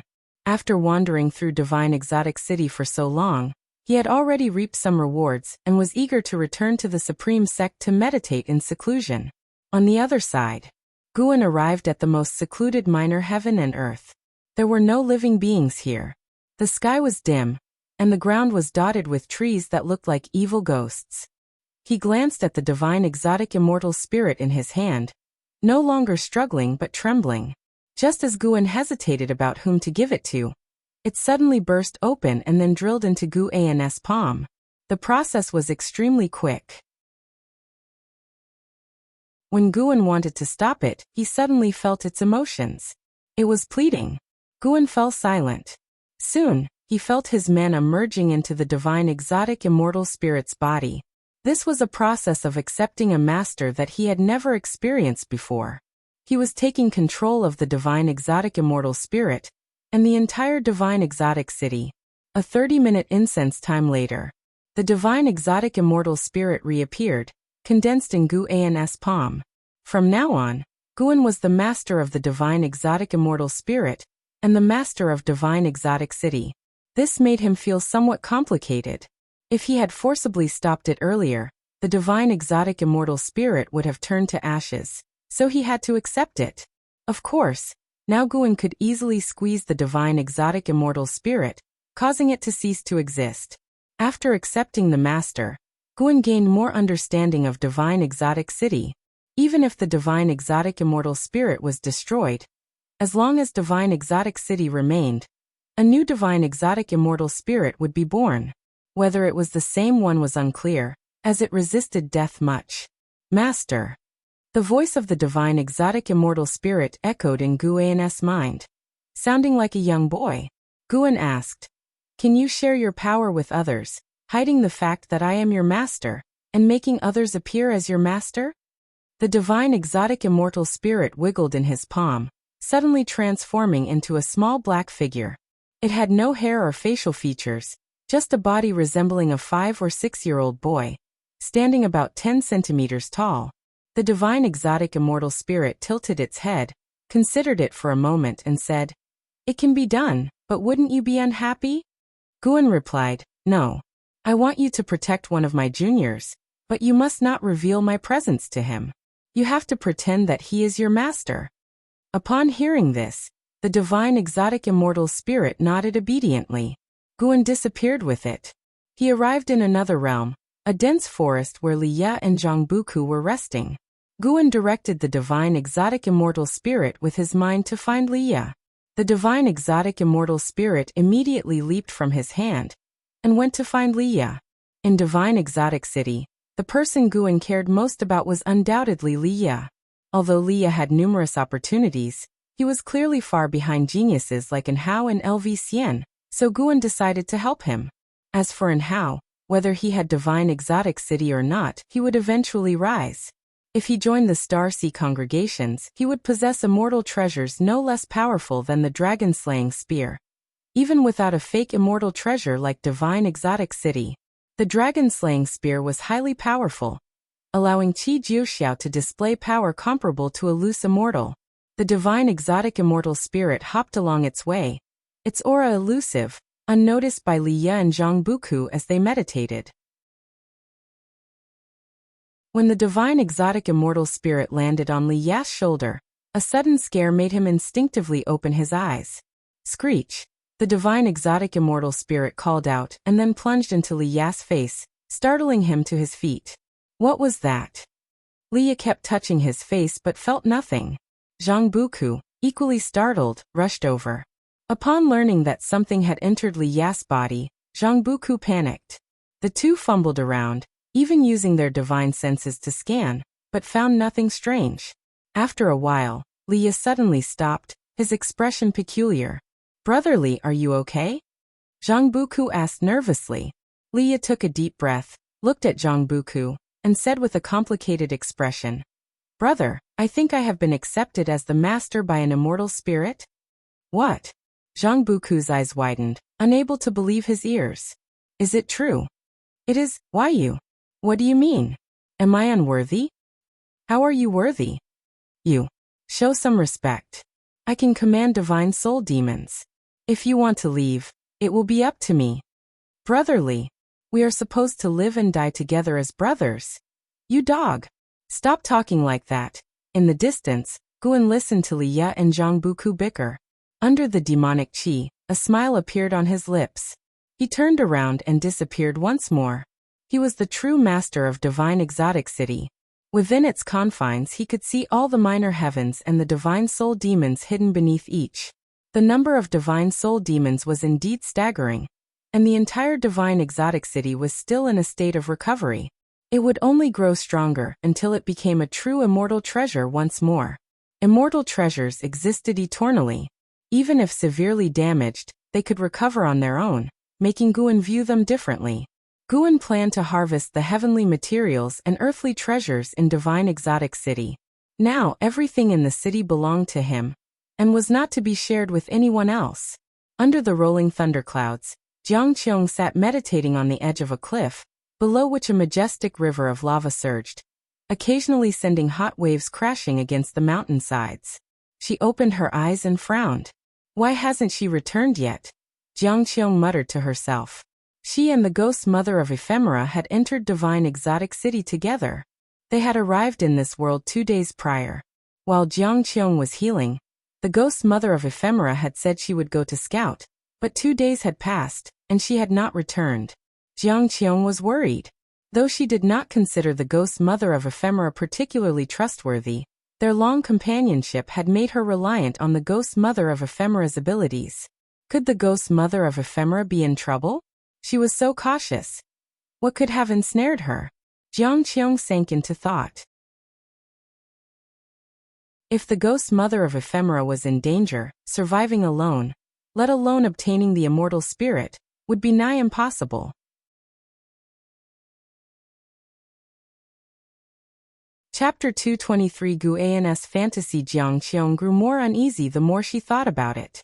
She took out an elixir and started accelerating the restoration of her spiritual power. The sky darkened, and the only sound was the lava below crashing against the mountain walls, making the atmosphere incredibly oppressive. Half a day passed. Jiang Qiong's spiritual power had recovered considerably. She stood up and headed in the direction the ghost mother of Ephemera had gone earlier. Meanwhile, Leah had already mastered the power of the divine exotic city. Although he still couldn't see every corner of the city, he felt unbelievably powerful now. Before entering the divine exotic city, he had doubts about the legends of the immortal path supreme treasure. How could it be that legendary? Let's go, there's a big battle outside the city. Let's go watch the fun. Leah stood up, his face full of high spirits. Zhang Buku followed him up, staring blankly at him. Leah shrugged his shoulder, and the divine exotic immortal spirit jumped out of his body, landing on his shoulder with its hands on its hips, looking very spirited. Looking at the divine exotic immortal spirit, Zhang Buku had a strange expression. It was hard to imagine that this little being was the immortal spirit of the immortal path's supreme treasure. Leah raised his right arm, and the divine exotic immortal spirit immediately mimicked him. Rumble. The ground trembled, and the sky changed color, making Zhang Buku look around nervously. One by one, the divine soul demons broke through the ground, lifting big trees into the sky. The same scene repeated everywhere, forcing Zhang Buku and Leah to stabilize themselves with their spiritual power. Leah laughed proudly. These are my divine army. Follow me to conquer the world. Zhang Buku looked at him, just about to speak, when suddenly the ground beneath them rose with a roar. A terrifying giant shadow stood up, holding a piece of land in its hand with a forest on it, where Zhang Buku and Leah were standing. Compared to this terrifying giant shadow, they were as small as ants. This terrifying giant shadow was the same 10,000-foot figure that had fought against the nine-fingered divine lord before. One hand held the land, and the other held an axe, looking like a giant god who opened the sky, with divine majesty spreading wide. Zhang Buku looked down, his eyes wide with shock. Leah was extremely excited. With such a divine army, how could he not sweep away all enemies? He could sense a terrifying battle outside the divine exotic city, but he also saw the disciples of the supreme sect, and he had to step forward. Primordial ancestor, this time I will be the hero, watch me. Leah was trembling with excitement. He suddenly thought of Guan. If only junior brother Gu was here, how great that would be. But if junior brother Gu were here, he would still worry about his safety. Never mind, after this battle he would brag about it to him. Leah began to think about what treasures to bring back for junior brother Gu. The divine exotic city was so vast and had countless treasures. Just bringing a few out would be enough to reverse Guan's fate. Guan was in a minor heaven and earth, harvesting heaven and earth treasures. His lifespan kept increasing, which made him very happy. He saw that the 4 gates of the divine exotic city opened, and Leah rushed out with an endless stream of divine soul demons, immediately affecting the battle. Over 20 wandering immortals from the Star Sea congregations and the 7-star spirit realm were all disturbed and retreated. The 10,000-foot figure suddenly leaped out of the city, landing on the wilderness, roaring ferociously, and the sound echoed throughout the continent, making everyone tremble with fear. Just the roar alone was enough to make people lose their courage. Guan was not worried about Leah. After all, the divine exotic immortal spirit itself possessed the power of a heaven and earth flying immortal. He continued harvesting heaven and earth treasures, having gained an 80,000-year lifespan today. He did not intend to harvest everything, as he had to leave some for the immortal spirit to continue planting. Since the divine exotic city belonged to him, he planned to let the immortal spirit set rules for Leah. Usually, don't pluck the heaven and earth treasures randomly. It would prepare mature medicinal herbs for Leah. who would surely accept them excitedly without suspicion. Looking at Li Ya's spirited appearance made Guan want to laugh. After this battle, Li Ya would surely come to show off. Guan began imagining that 1,000 years later, when Li Ya thought his end was near and came to bid him farewell with the divine exotic city, what kind of scene would it be? Interesting, interesting. Guan was just thinking when he suddenly felt something. He frowned and disappeared from the spot. In another realm, thunderclouds rolled, covering the sky. In a basin between the mountains, Jiang Qiong slowly stood up from the ground, clutching the wound on her right shoulder with her left hand, blood flowing continuously from the corner of her mouth. She looked ahead. Figures in black robes filled the slopes. Meditating at the highest point was an elder with a wooden staff beside him, from which black gas wafted, wrapping the ghost mother of ephemera in the air. The ghost mother of ephemera had already turned into a soul body, and was extremely weak. She opened her eyes with difficulty, and looked at Jiang Qiong down the mountain. "Little girl, you have a good fighting spirit. Just right for luring the ghost king of hell." The black-robed elder spoke with a mocking tone. The other black-robed cultivators all looked down at Jiang Qiong with cold eyes. To them, Jiang Qiong was already a dead person. The ghost king of hell? What exactly are you looking for? Jiang Qiong gritted her teeth, thinking about how to escape. The difference in cultivation was too great. Any one of these people could easily kill her. The ghost king of hell is the strongest ghost king hidden in this world. It guards an immortal treasure. The black-robed elder spoke nonchalantly. A black-robed cultivator started descending the mountain, step by step approaching Jiang Qiong. Just as Jiang Qiong was extremely anxious, a gust of wind came from afar, making her instinctively close her eyes. The gust of wind whistled past, and Jiang Qiong felt her injury had somewhat healed, whether it was an illusion or not. She quickly opened her eyes and was astonished to find that those mysterious cultivators had disappeared. The soul body of the ghost mother of ephemera was suspended in the air above the slope, slowly falling. Before Jiang Qiong could react, a whooshing sound came from afar, and a blood-red treasure pagoda descended from the sky, landing in front of her, scaring her to retreat instinctively. The blood-red treasure pagoda burst out with immense power, turning into blood mist, which quickly wrapped around Jiang Qiong, pulling her towards the pagoda. Jiang Qiong's face was full of fear when she heard a voice in her ear. "Do not panic." Hearing this voice, Jiang Qiong instantly felt at ease. Sword Venerable Fu Dao. He had come too. She was pulled into the blood-red treasure pagoda, her figure disappearing. The ghost mother of ephemera fell to the ground, turned her head to look, her face full of worry. Twilight approached. The towering divine exotic city stood on the wilderness, its 4 gates wide open.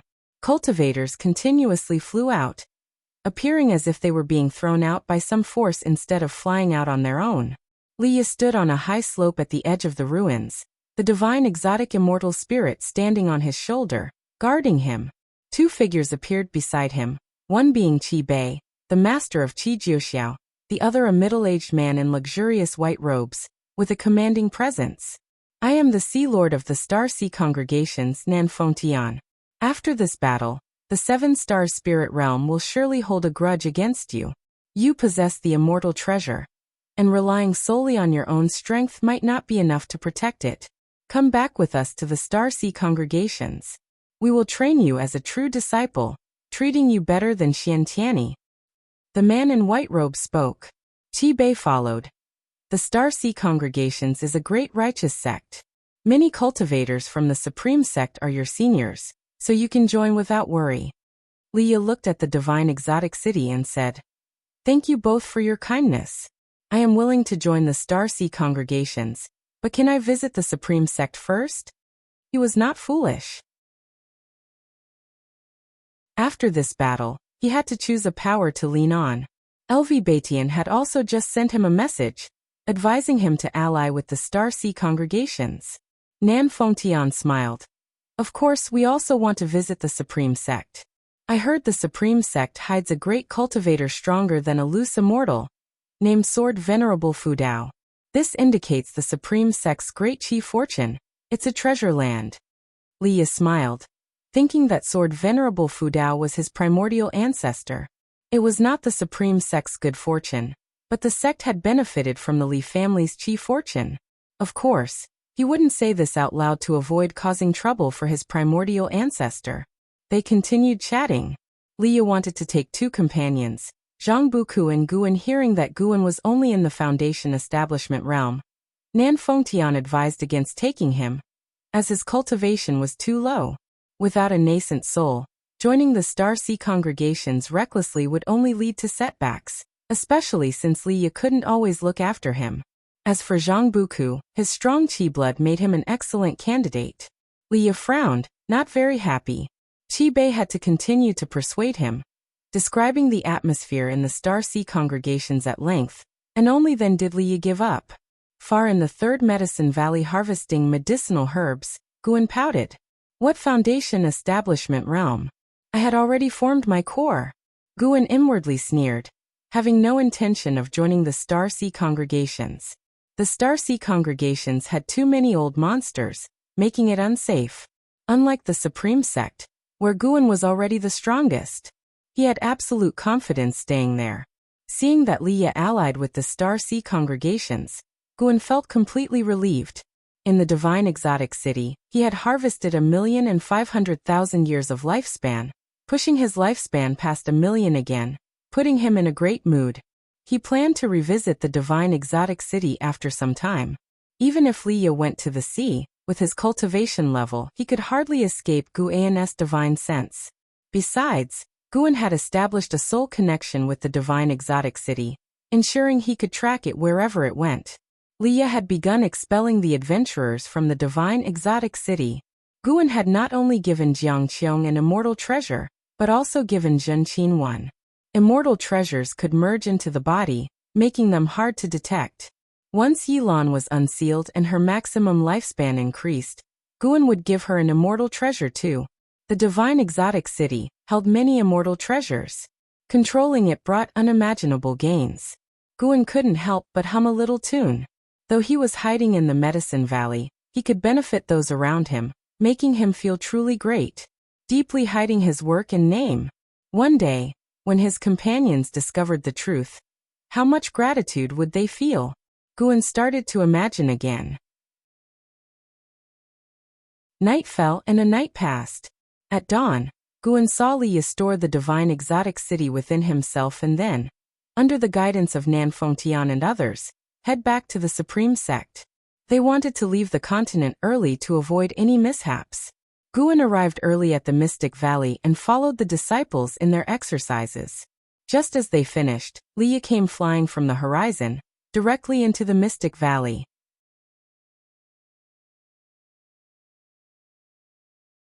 Chapter 224 Guan and Sword Venerable Fudao Mystic Valley. Inside a pavilion. Thud. Liya slammed a small city onto the table.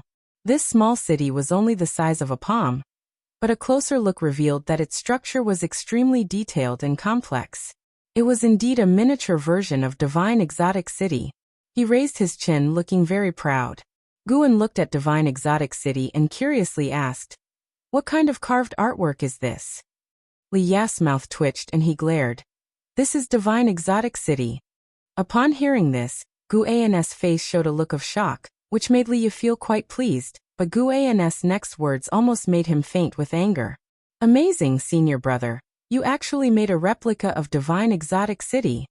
"What replica? This is real." "Don't believe me? I'll summon the immortal spirit to show you." After saying this, Liya tried to summon the Divine Exotic Immortal Spirit in his mind, but no matter how he called, the immortal spirit did not come out. He immediately became anxious. "What's going on? Why are you pretending to be dead at such a critical moment?"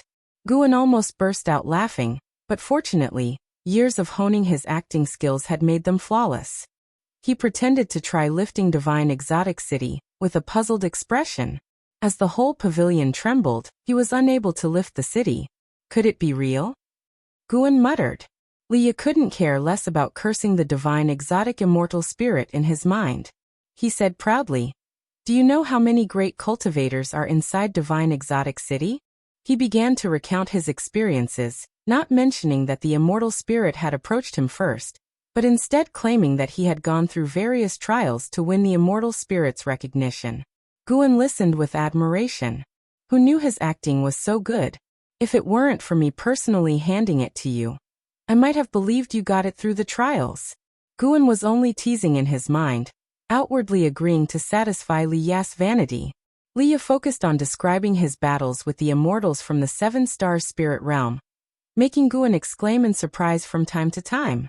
After talking for a full 2 ancient hours, Li Ya finally stopped, still somewhat unwilling to end it. How satisfying. It's always thrilling to brag with a brother. He wouldn't bother telling someone he's not close with. Seeing Guan pouring tea for him, Li Ya couldn't stop smiling. He took out a jade ruler from his storage bag, nearly 2 feet long, and greenish-white in color. This is a high-grade magic artifact. I intended to give you an immortal treasure, but your cultivation level is too low. An immortal treasure would only bring you trouble, Li Ya said seriously, then took out numerous heavenly materials and earthly treasures, placing them one by one on the table, and proceeded to accept them. Guan felt very touched. Although divine exotic city was his, the fact that Li Ya, unaware of the truth, could still care for him this much proved Li Ya's loyalty to him. Guan was very generous to those around him, but most of it was just a small effort. Those he truly gave to also gave him in return. I have to go to the Star Sea congregations. It may take 100 years before I return.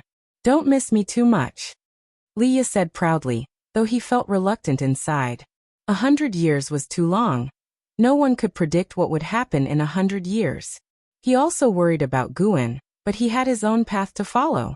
Guan nodded and said, 100 years later, as long as you return, I will still be here waiting for you.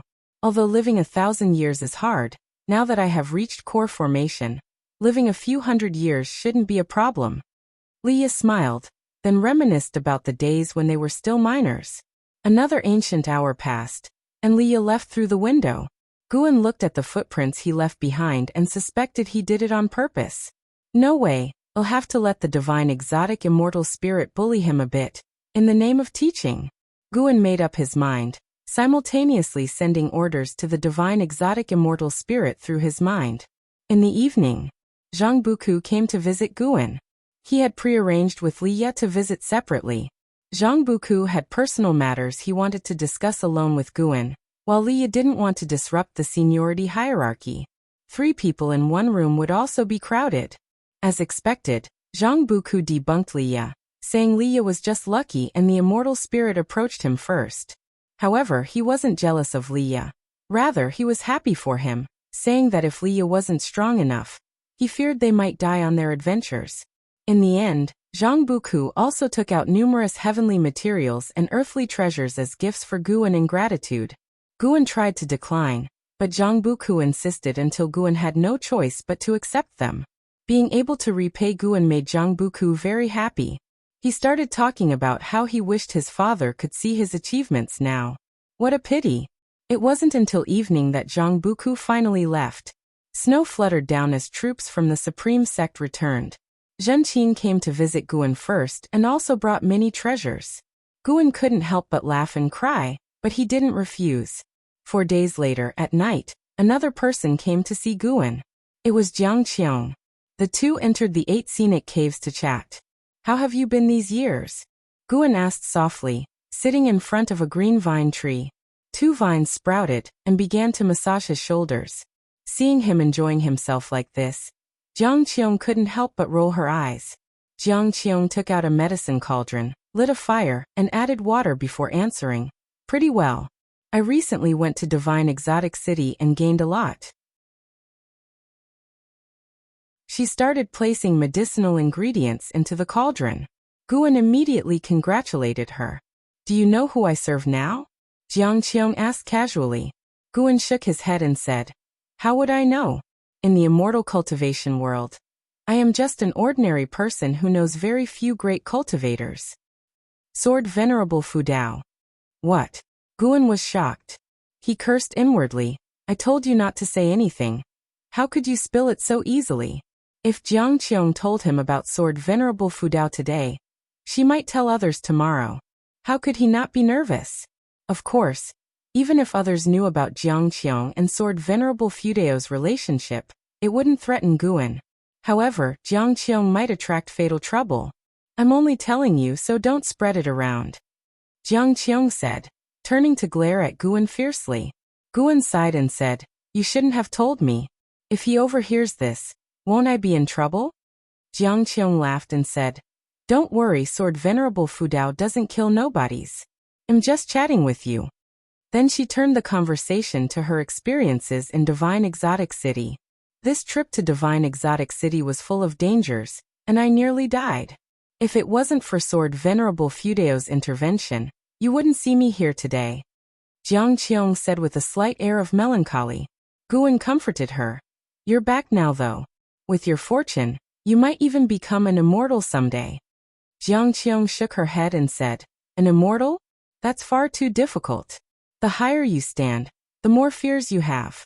By the way, why do you think Sword Venerable Fudao cares so much for me? Could it be he fancies my looks? She glanced at Guan, anticipating his reaction. Guan frowned and said, probably not. He's too powerful and renowned, not lacking in women.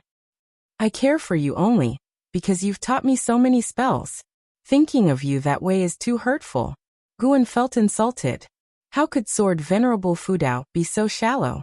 Seeing Guan frown, Jiang Qiong felt a bit relieved, though his remarks annoyed her. There are many women in the world, but how many have you seen that are more beautiful than me? Jiang Qiong glared, stepping forward quickly to lean over Guan and stare at him. Their faces were less than 10 centimeters apart, and Guan, sitting on the ground, had to shift to the side. Jiang Qiong lifted her left foot, brushing past Guan's ear and stepping on the tree trunk, stopping his movement. Why are you dodging? Do you find your martial master so repulsive? Jiang Qiong snorted. Guan said awkwardly, repulsive, never. I'm just afraid of offending you.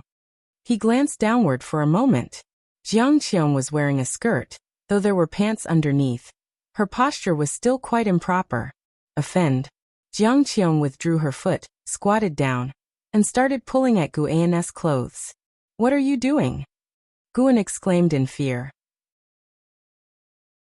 Jiang Qiong replied, in case that being really has his eyes on me, how could I refuse?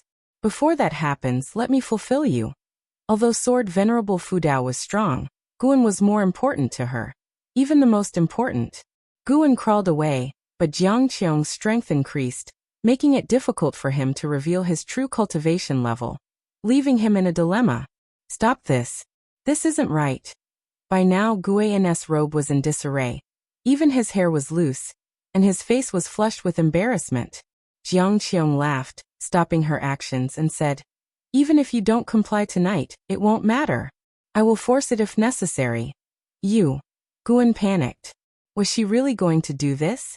I've never even been with my junior sisters. How could I be with you, a witch? Guan was about to call for Sword Venerable Fudeo's intervention. Just then Jiang Qiong stopped, stood up angrily and said, look at you, so cowardly.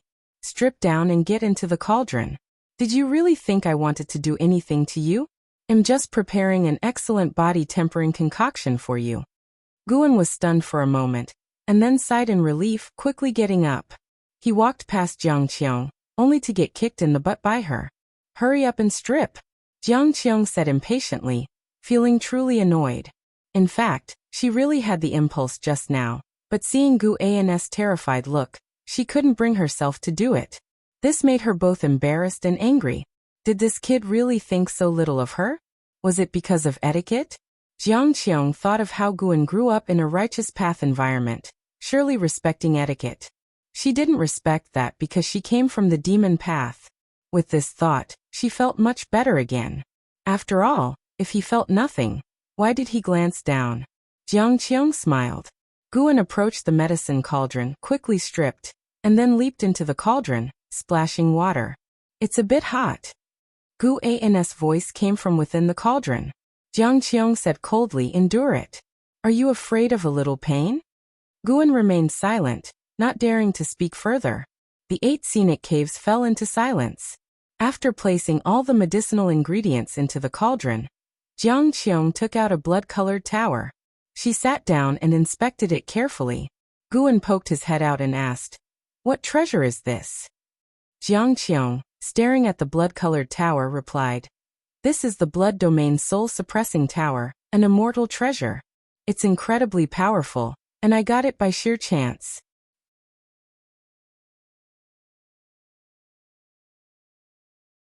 Chapter 225 Outer World Cave. Jiang Qiong briefly introduced the formidable aspects of the Blood Domain Soul-Suppressing Tower. This tower could suppress enemies. Once trapped within, they would lose their way and find it extremely difficult to escape. Moreover, they would constantly endure the burning of the blood flames within the tower, and if reduced to only their soul, there would be no chance of escape.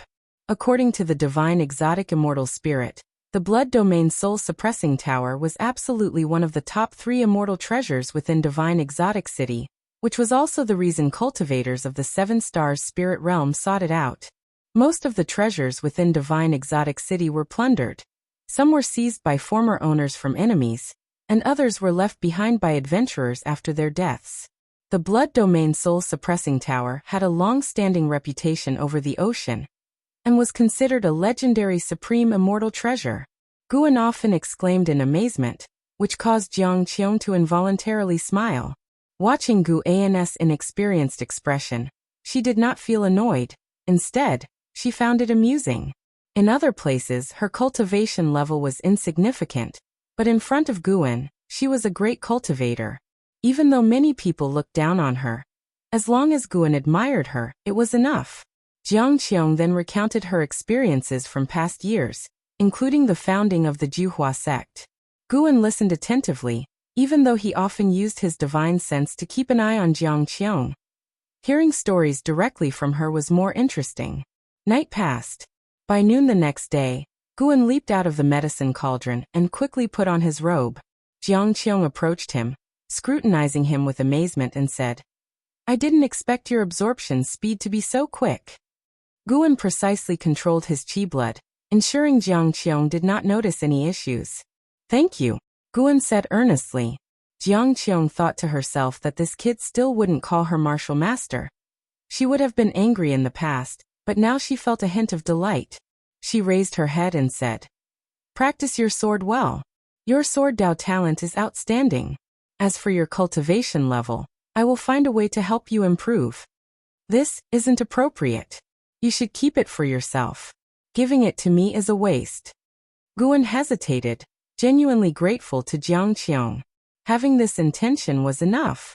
There was no need to take it seriously. If combat prowess had a numerical value, with Jiang Qiong's help last night, Guan's combat power would have successfully increased from 100 billion to 100 billion and 1. Indeed, it had enhanced, but this slight increase in value was more valuable to Jiang Qiong. Jiang Qiong snorted. "Rest assured, I won't delay my cultivation." Guan had to give up. Jiang Qiong asked Guan about his experiences over the years, and Guan did not hide anything, but as she listened, Jiang Qiong became increasingly unable to withstand it. Planting herbs.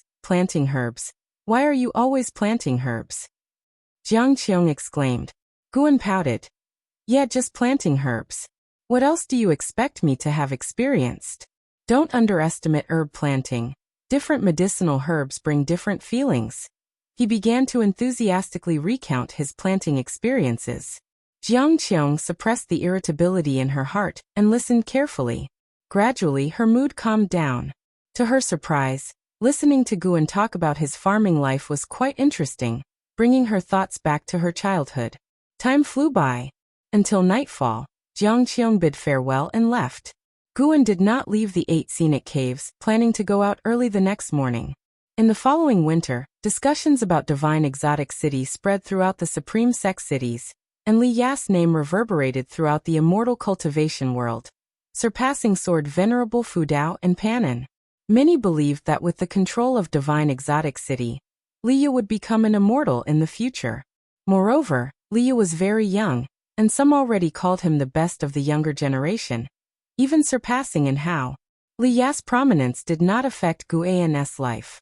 With the capture of Divine Exotic City, many great cultivators overseas left, But some cultivators stayed behind, joining various sects, with the Supreme Sect absorbing the most.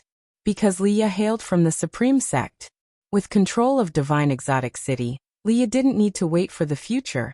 He possessed power beyond a loose immortal, to the extent that even wandering immortals couldn't do anything to him. In this way, a new spring arrived. That year, the Supreme Sect's New Year celebrations were livelier than ever. It was said that the Supreme Sect was preparing to head south in search of an island to establish a city, with the support of the Star Sea congregations, making the task much easier.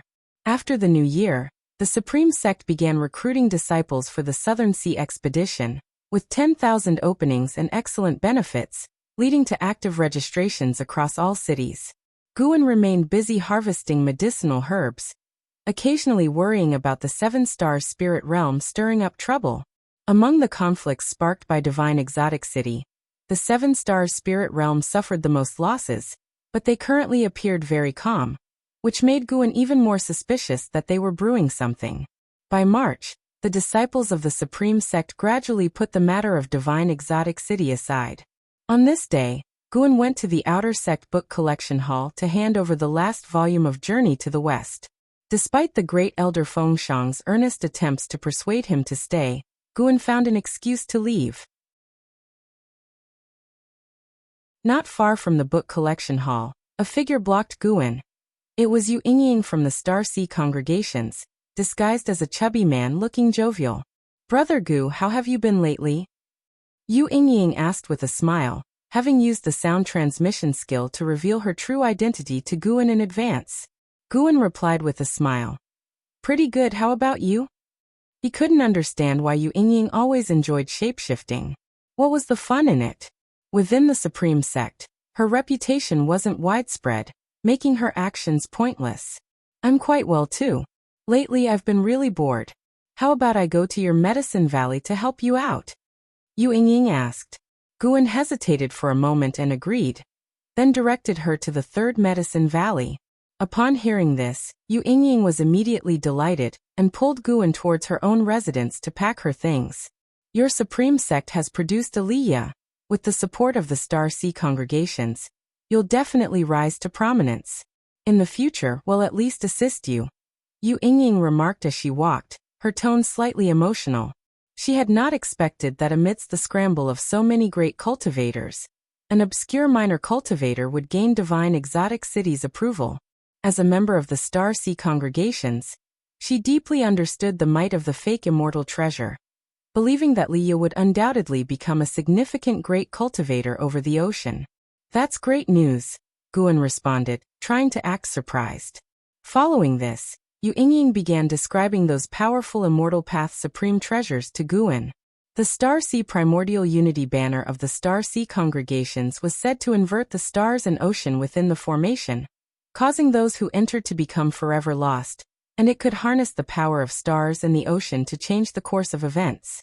The Seven Stars mirror of the Seven Stars spirit realm contained ancient power, under whose light nothing could hide. Guan found this very intriguing. He wondered what cultivation level was needed to craft an Immortal Path Supreme treasure. When he reached that level, he also planned to create one, making early plans to avoid panic when the time came. Spring went and autumn came. 5 years passed quickly. After Leah took Divine Exotic City, the mainland enjoyed peace. The Supreme Sect successfully established a city overseas, with even the Outer Sect having a transmission array platform leading to Southern Sea City. More and more disciples began training at sea, and news from the ocean continually arrived at the Supreme Sect. Since the completion of the teleportation array in Southern Sea City, Guan saw new things in the Outer Gate City whenever he went, making him feel like he was at a fair. In early summer, Guan arrived at Immortal Seeking Island. Led by the servant Hu Xiaojian of the Sea Protection Mansion, Guan strolled around Immortal Seeking Island, listening to the various disturbances on the sea. The friction between the Star Sea congregations and the Seven Stars Spirit Realm is increasing. The Seven Stars Spirit Realm has gone mad, constantly invading the Star Sea congregation's territories. It's said to be related to an Immortal Path Supreme treasure from 5 years ago. On a distant continent, The Seven Stars Spirit Realm released an Immortal Path Supreme Treasure for others to contest, which was eventually obtained by a minor cultivator. The Starseed congregations then recruited that minor cultivator, thoroughly offending the Seven Stars Spirit Realm. Hu Shaojian said with a sigh. Guan asked, why would the Seven Stars Spirit Realm release the Immortal Path Supreme Treasure? He had wondered about this before, finding it very puzzling. The divine exotic immortal spirit also didn't know the reason, thinking it was because it was being too powerful, making it impossible for the Seven Stars Spirit Realm cultivators to find. So they released Divine Exotic City. But considering it from the Seven Stars Spirit Realm's perspective, even if they couldn't conquer Divine Exotic City themselves, they shouldn't give other powers the chance. Hu Shaojian pondered. It does seem unreasonable. Perhaps the Seven Star Spirit Realm needed an excuse to declare war on the Starseed congregations? But using an Immortal Path Supreme Treasure as bait seems too exaggerated. The two continued chatting as they walked. Guan wasn't worried about causing trouble with the topic since the surrounding cultivators were all discussing the conflicts between the two great maritime powers.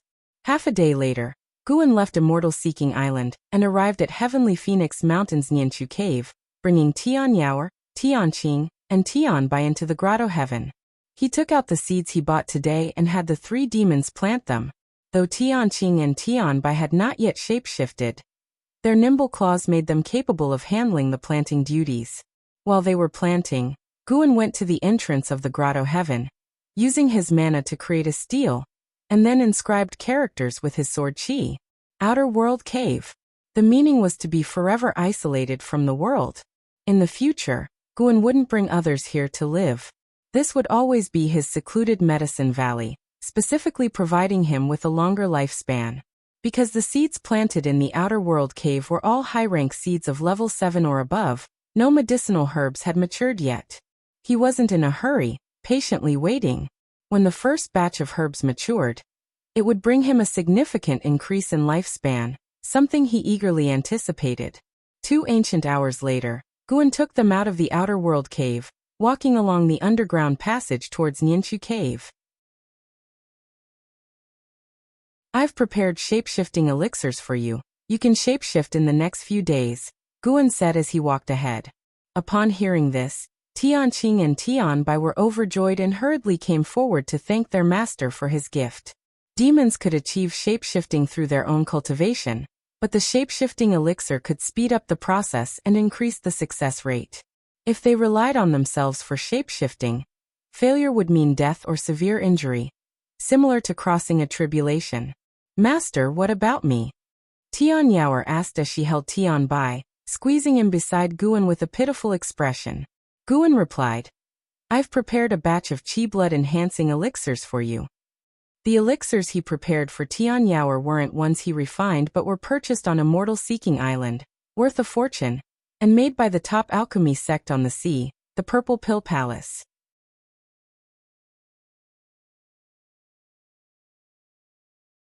Chapter 226. Sudden Change in the Sea. Strange Fragrance. Guan did not personally oversee the shape-shifting of Tianqing and Tianbai. With Tian Yaoer around, he believed the two cat demons would be fine. Tian Yaoer's cultivation had reached the 9th layer of the core formation realm, capable of handling matters independently. Guan first returned to the Mystic Valley, taking a few laps around the valley before heading to the 3rd Medicine Valley. The number of servant disciples in the 3rd Medicine Valley had increased to 800. As soon as he stepped out of the transmission array platform, he heard a commotion. He glanced up and saw some disciples sweeping, some patrolling the area, and others practicing spells. Under the distant trees, some were playing chess and Go. Guan was lenient in managing the disciples. As long as they completed their daily tasks, they could arrange their time freely. In the 3rd Medicine Valley, not all disciples were idle. Most harbored ambitions of becoming outer disciples, so they worked diligently to please Guan and obtain elixirs. Guan walked towards his pavilion. The Blood Prison Great Saint was dozing on the grass below the pavilion, nature's spiritual energy slowly flowing into his body. Suddenly, the pavilion door opened, and Yu Yingying beckoned to Guan. Seeing this, Guan sighed helplessly and walked over. This pavilion belonged to Lu Lingjun. After Divine Exotic City was taken by Liya, Lu Lingjun returned. She was in seclusion for cultivation until Yu Yingying entered the valley, causing a change. The two of them unexpectedly got along well. Having heard that Lu Lingjun was a great cultivator in the mystic heart realm, Yu Yingying became intrigued and approached her, successfully befriending her through her Star Sea congregation's background. Guan didn't need to enter the pavilion to know what they would discuss. It was definitely about establishing the Ascension sect. Guan was also forcibly pulled into their plan. As long as he provided medicinal herbs, he could secure a high-level seat in the future. Upon entering, Yu Yingying closed the door. Guan walked into the hall. Lu Lingjun was sitting at the table, which was covered in papers, with a small white snake coiled on them. He sat down, teasing the white spirit demon emperor, enjoying stroking its snake head. The white spirit demon emperor, having concealed its cultivation, was usually docile. Besides, Lu Lingjun had privately instructed it, so it had to comply with Guan's actions. Yu Yingying quickly sat beside Guan, excitedly saying, "Recently, my people have tracked the whereabouts of Ascenders. And there's more than one." Guan responded irritably, "You dragged me into this just for that? I have no intention of leaving the Supreme Sect." He wondered what Lu Lingjun had said to make this native Yu Yingying so obsessed with creating the Ascension sect. Moreover, Yu Yingying, though only in the Foundation establishment realm, had many spies at sea.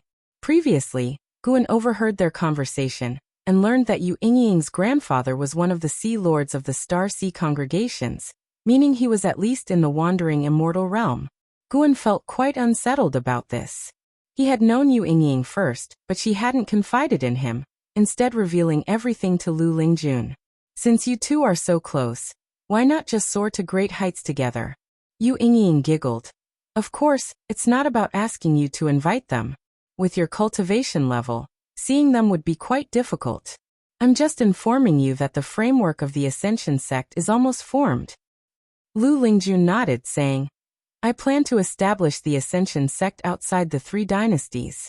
The Supreme sect will also support us." To this, Guan was not surprised. The position of the Taitsong dynasty was too awkward, located at the southernmost part of the continent. The spirit mines discovered by the Supreme sect in the Demon Clan's territory were constantly plundered by other sects, preventing the sect from expanding to the north. If the Ascension sect could be established, other sects might not target it. In the future, the cooperation between the two sects would certainly hinder the development efforts of other sections. Regarding the sect competition in the 3 dynasties area, Guan had no intention of intervening. The Supreme sect had not been gathering disciples or seeking Sword Venerable Fudeo's help, as both the Venerable Pavilion and the Hall of Elders were harboring pent-up frustrations, determined to elevate the Supreme sect to the foremost sect among the 3 dynasties. Lu Lingjun said, "I plan to personally head south. I'm just letting you know so you won't wonder where I went." Guan said, "You don't need to report your whereabouts to me." "Huh." Lu Lingjun glanced at him, her gaze slightly cold. Guan pouted and said no more. Yu Yingying began excitedly detailing the information on the Ascenders. There were 5 in total, 3 males and 2 females, residing on an island within the Star Sea congregation's domain. The weakest among them had reached the Unification realm, with 2 having reached the Mystic Heart realm. There were actually many Ascenders overseas. Once they understood the survival rules of this world, they no longer hid their origins. After all, cultivators here couldn't ascend to the lower realms, and they weren't interested in the lower realms. Guan listened attentively, contemplating the impact if the Ascension sect truly established itself in the immortal cultivation world on the continent. Ascenders might not have the highest cultivation, but their survival skills and temperament were formidable.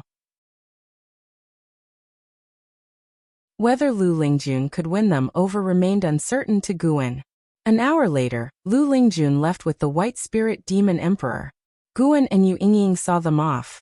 As Lu Lingjun's figure disappeared into the sky, Yu Yingying looked at Guan, patted his shoulder, and laughed. "When the Ascension sect is established, you can be counted as an elder. Your destiny will change.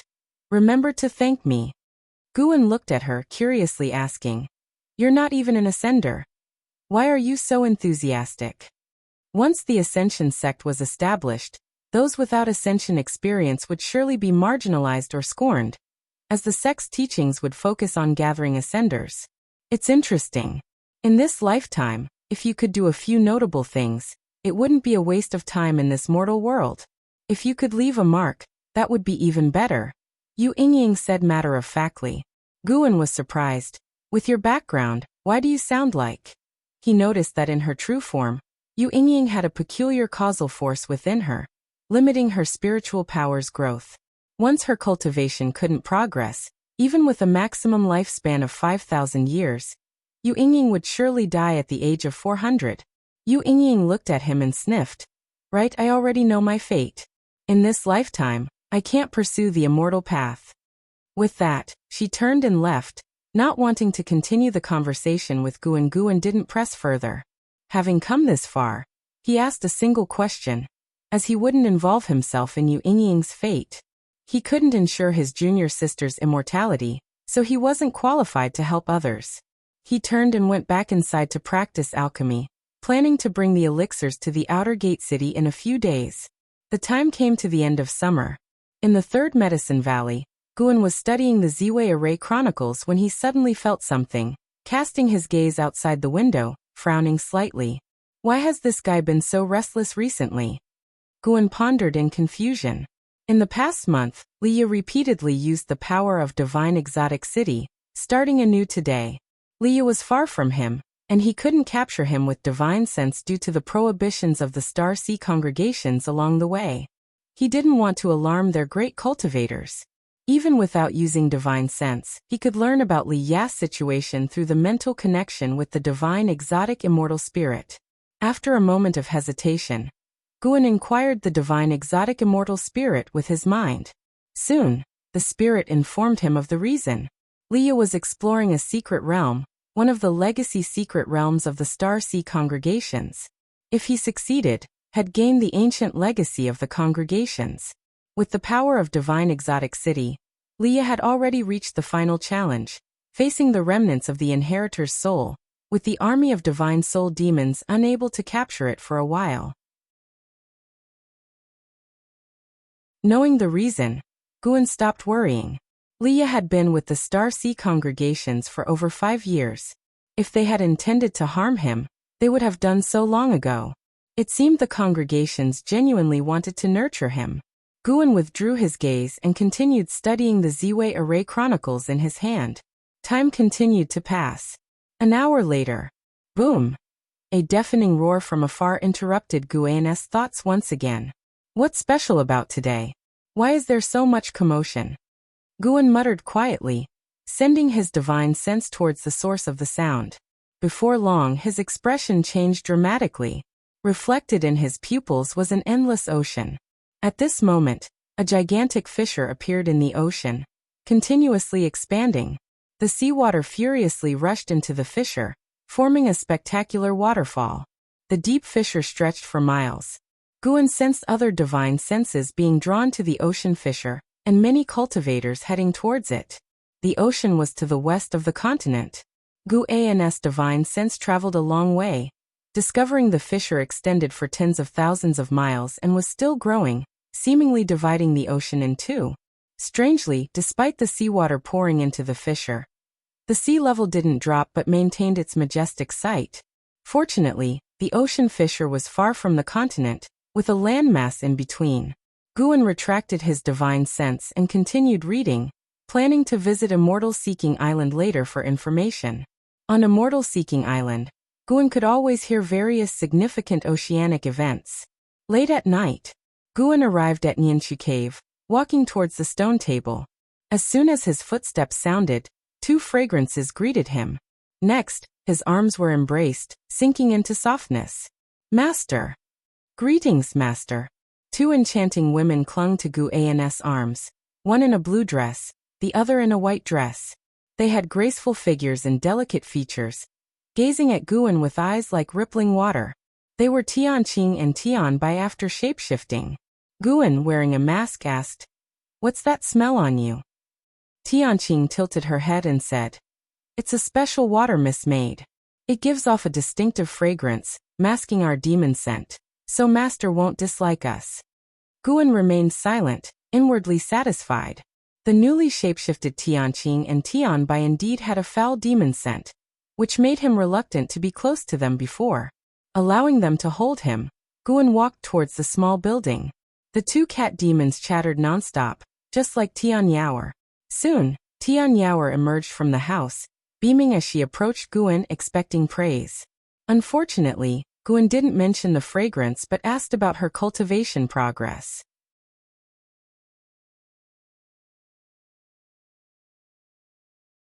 Chapter 227 Immortal King Guan sat at the stone table, enjoying Tianqing and Tianbei's shoulder and leg massages. He cast his gaze toward Tian Yaoer, occasionally giving remarks on her limitless freedom step, feeling quite content. Tian Yaoer felt rather frustrated but had no choice but to listen. After a long while, Guan finally stopped his pointers to her and said, Tianqing, Tianbai, today I will teach you a divine skill. Do you wish to learn? Upon hearing this, the two girls immediately nodded, their eyes shining with excitement. Guan raised his hand, using his index finger to touch their foreheads. In an instant, their bodies stiffened, and a figure practicing divine skills was reflected in their pupils, their postures constantly changing. He imparted the Taoist gang primal energy to them. Tianqing and Tianbai needed many years to master it, which would also help them settle down. During the massages, their hands had been a bit restless, which made Guan slightly displeased, hence a small punishment. Tian Yaoer sat down and curiously asked, Master, what divine skill are you teaching them? Guan briefly introduced the Taoist gang primal energy, which piqued Tian Yaoer's interest, and she began to coquettishly beg him to teach her. Having spent so much time together, Guan found it hard to refuse Tian Yaoer's requests, so he nodded in agreement. This made Tian Yaoer very excited. Her eyes darted around, thinking of something, unable to contain her smile. Once the two cat demons regained their senses, Guan let them go to practice. As they left, Tian Yaoer approached again, eagerly leaning her forehead forward with her eyes closed. Seeing her acting like a damsel waiting to be picked, Guan cursed her as a demon under his breath, then began imparting the divine skill.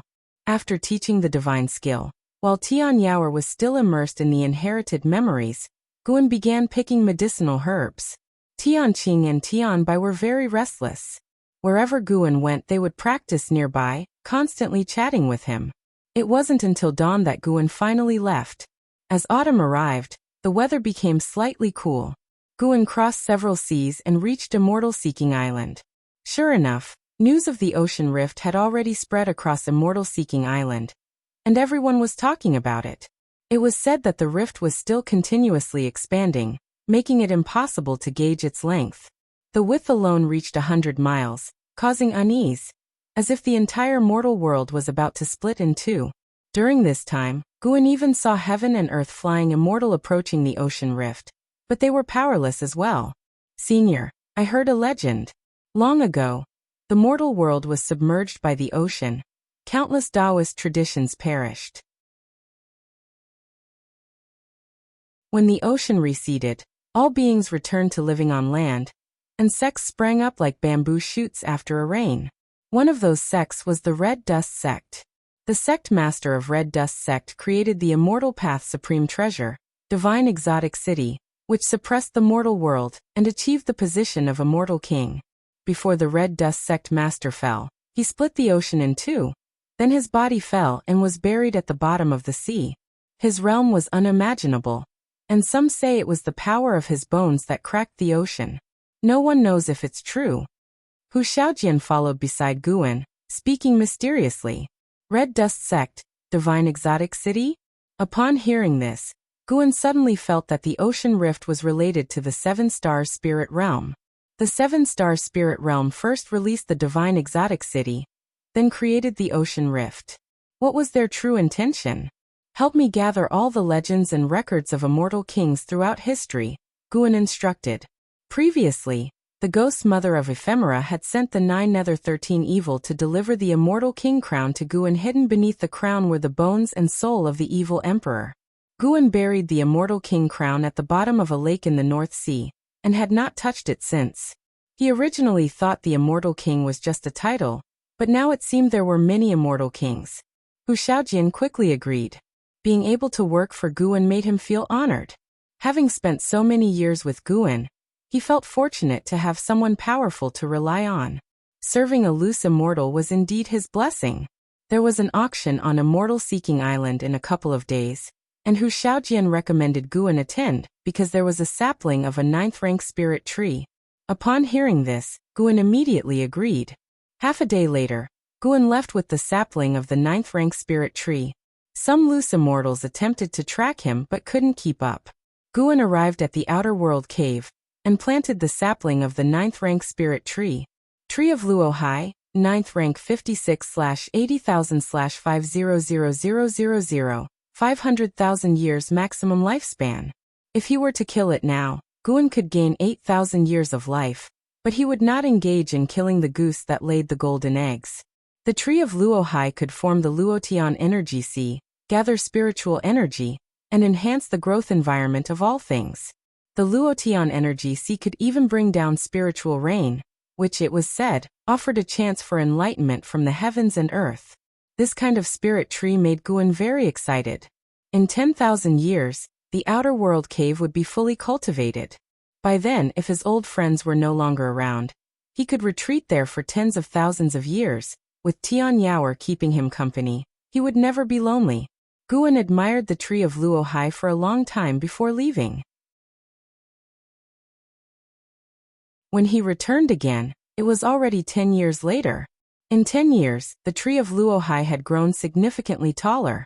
Tian Yaoer accompanied Guan, standing by his side, gazing up at the tree of Luo Hai together.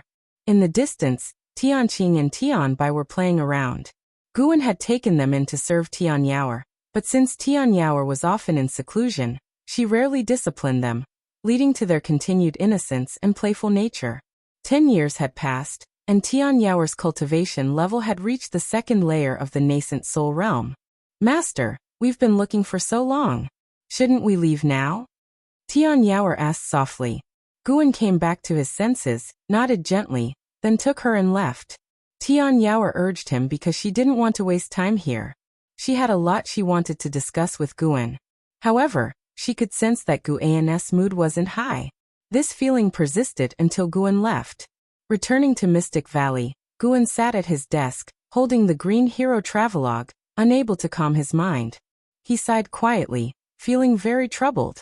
The reason for his distress was because tonight Yilan was going to release the cultivation suppressed by the primordial reincarnation skill. He was already 122 years old, whereas Yilan was 117, only 13 years away from the end of her lifespan. He feared that the primordial reincarnation skill might have issues, so he left 13 years as a buffer. Over these years, he had sent countless elixirs to Yilan, which should have helped her accumulate a significant amount of cultivation. Guan thought this, feeling a bit more at ease. He sent his divine sense toward the outer gate city, inside Yilan's mansion. Yilan was meditating on her bed, practicing her skills. Guan could feel that her cultivation realm was loosening. He waited until the deep of night. Yilan's cultivation was completely released. Guan had set up many formations in her mansion in advance. Nonetheless, her aura still alerted many people because he couldn't lay formations beyond his apparent abilities grade. More and more people gathered toward Yilan's mansion. Fortunately, the outer sect's great elder LV Songhan arrived in time, dispersing the disciples and dispatching subordinates to guard the mansion. This was Guan's prior arrangement. Guan could feel that Yilan was forming a core, and he couldn't help but breathe a sigh of relief. Until dawn, Yilan began forming her nascent soul. This made Guan secretly shocked. The primordial reincarnation skill was quite domineering. Of course, the reason Yilan could break through so quickly was mainly because Guan had invested a lot of elixirs. The value of those elixirs had already surpassed the accumulation of most nascent soul realm cultivators. After 2 more days, Yilan's cultivation finally stabilized. But her commotion had attracted the attention of the inner sect and the main city of the sect. Guan had no choice but to stand guard at the mansion's entrance. Elvi Batian flew over. Seeing Guan, he immediately approached him. Facing the sect leader, Guan did not conceal anything. He explained the origin of the Taoist expansion skill, and revealed that the reason Yilan's breakthrough caused such a stir was that he had poured all the medicinal herbs he had obtained over the years into elixirs for her. Elvi Batian had heard of the Taoist expansion skill. Wuxin was now a key figure beside Li Xiandao, and the power of the Taoist expansion skill had already spread in the immortal cultivation world. He hadn't expected Guan to be so sentimental. He knew that Guan possessed 3 medicine valleys, and the quantity of medicinal herbs he obtained yearly was immense. That he would pour it all into Yilan was astonishing. He'll handle this. You can wait here in peace, Elvi Batian said, and then signaled to Elvi Songhan. He had Elvi Songhan proclaim that a great cultivator at the divinity transformation realm was practicing in the mansion, and no one was to disturb. A foundation establishment realm cultivator reaching the divinity transformation realm in 2 days would indeed cause a huge stir, but if it was a divinity transformation realm cultivator practicing, the impact would be much less. Guan stood and waited in front of the mansion. Until evening, when Yilan's aura calmed, Elvi Songhan finally led his people away. Guan entered the mansion and walked toward Yilan's room. Standing in front of the door, he waited. "Senior brother, why don't you come in?" Yilan's voice came from inside the room. Guan took a deep breath and pushed the door open. His gaze was immediately drawn to Yilan on the bed. He quickly performed a lifespan detection. Yilan, Divinity Transformation Stage 5th Level 117/600/600. Only 600 years of lifespan? Guan frowned, his heart sinking. Yilan opened her eyes, looked at him, and smiled. "Senior brother, I've reached the Divinity Transformation realm. It's incredible." She was very excited, unaware that her lifespan was only 600 years. In her understanding, living 1,000 years at the Divinity Transformation realm was not difficult, and she believed her cultivation would grow higher in the future.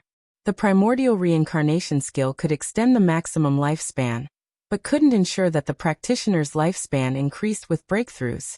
After all, this skill was meant to defy fate. Guan smiled and said, "Really? That's great, junior sister. You'll have to look after me from now on." Yilan laughed. "The technique is yours. When you release your cultivation, you'll definitely be more powerful than I am." Guan hadn't practiced the primordial reincarnation skill, but hearing her say this, he had no choice but to agree. Yilan got up and sat at the table with Guan, starting to talk about her breakthrough experiences. Guan, meanwhile, pondered how to help Yilan achieve enlightenment. At present, it seemed enlightenment was the best way to extend the maximum lifespan. But how difficult enlightenment was.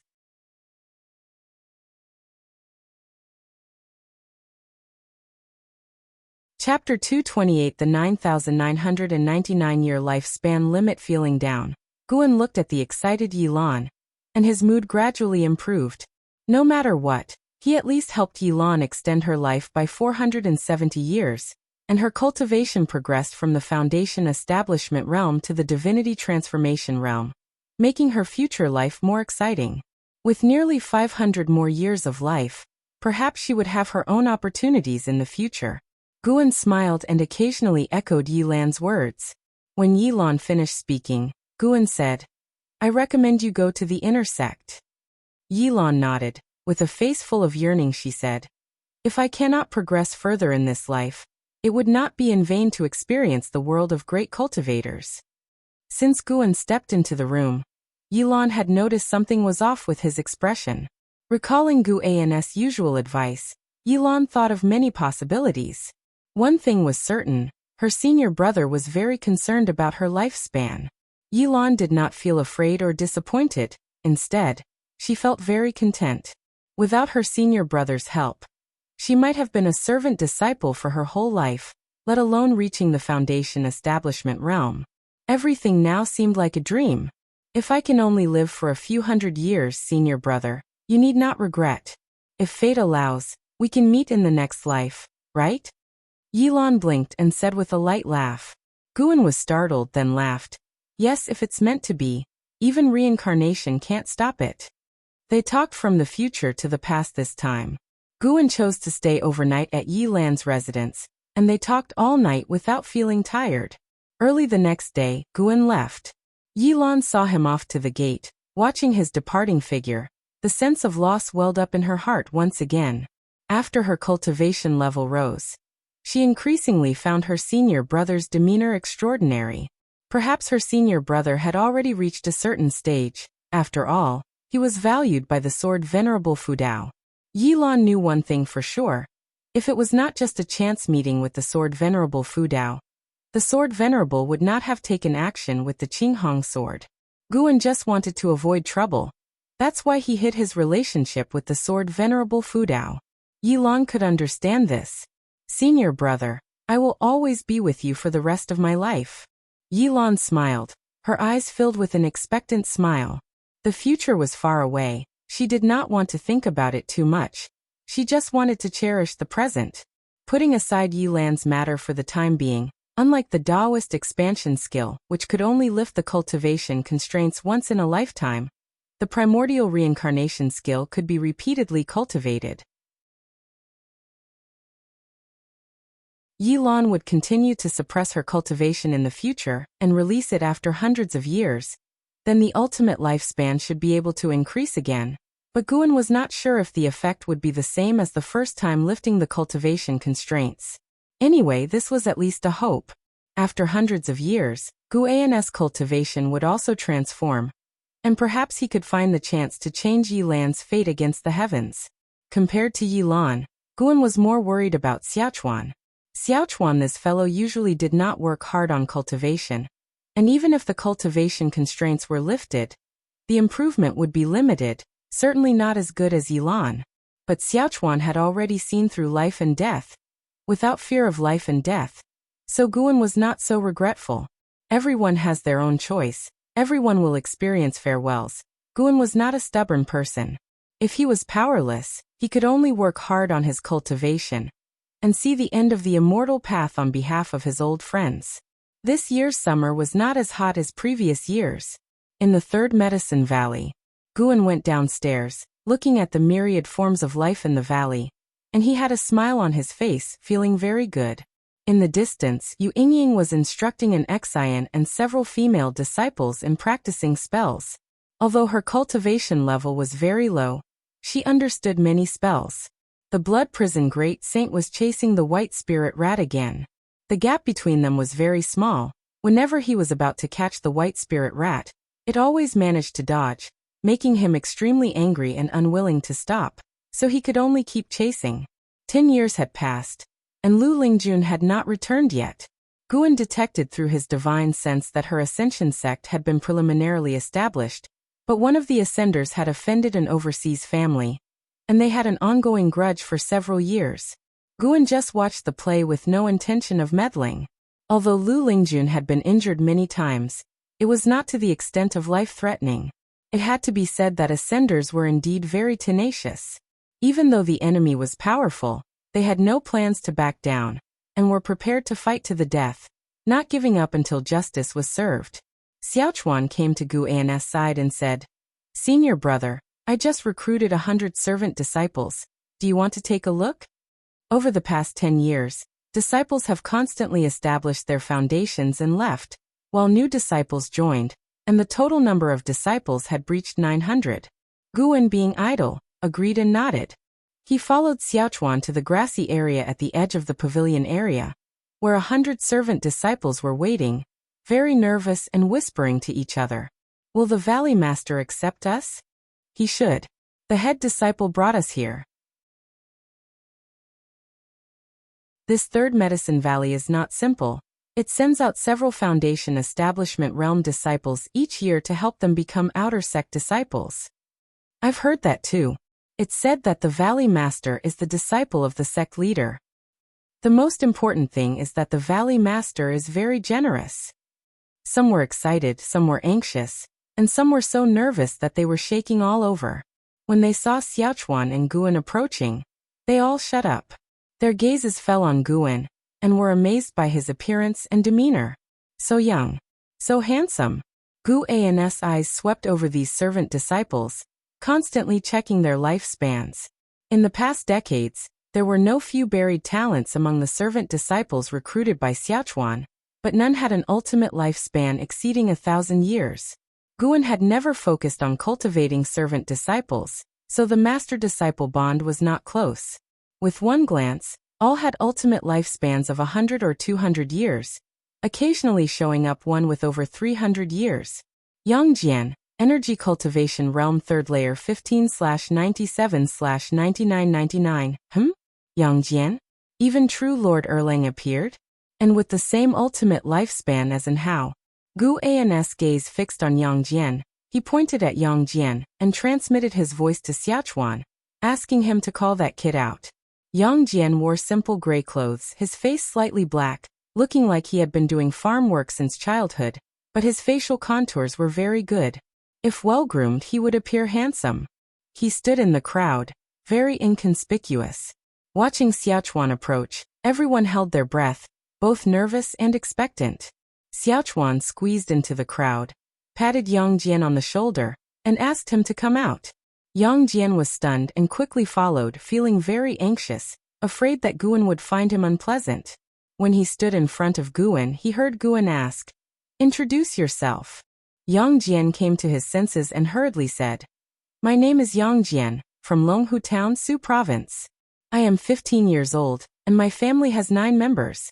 Before Guan could speak, Xiaochuan couldn't help but ask, "Yangjian?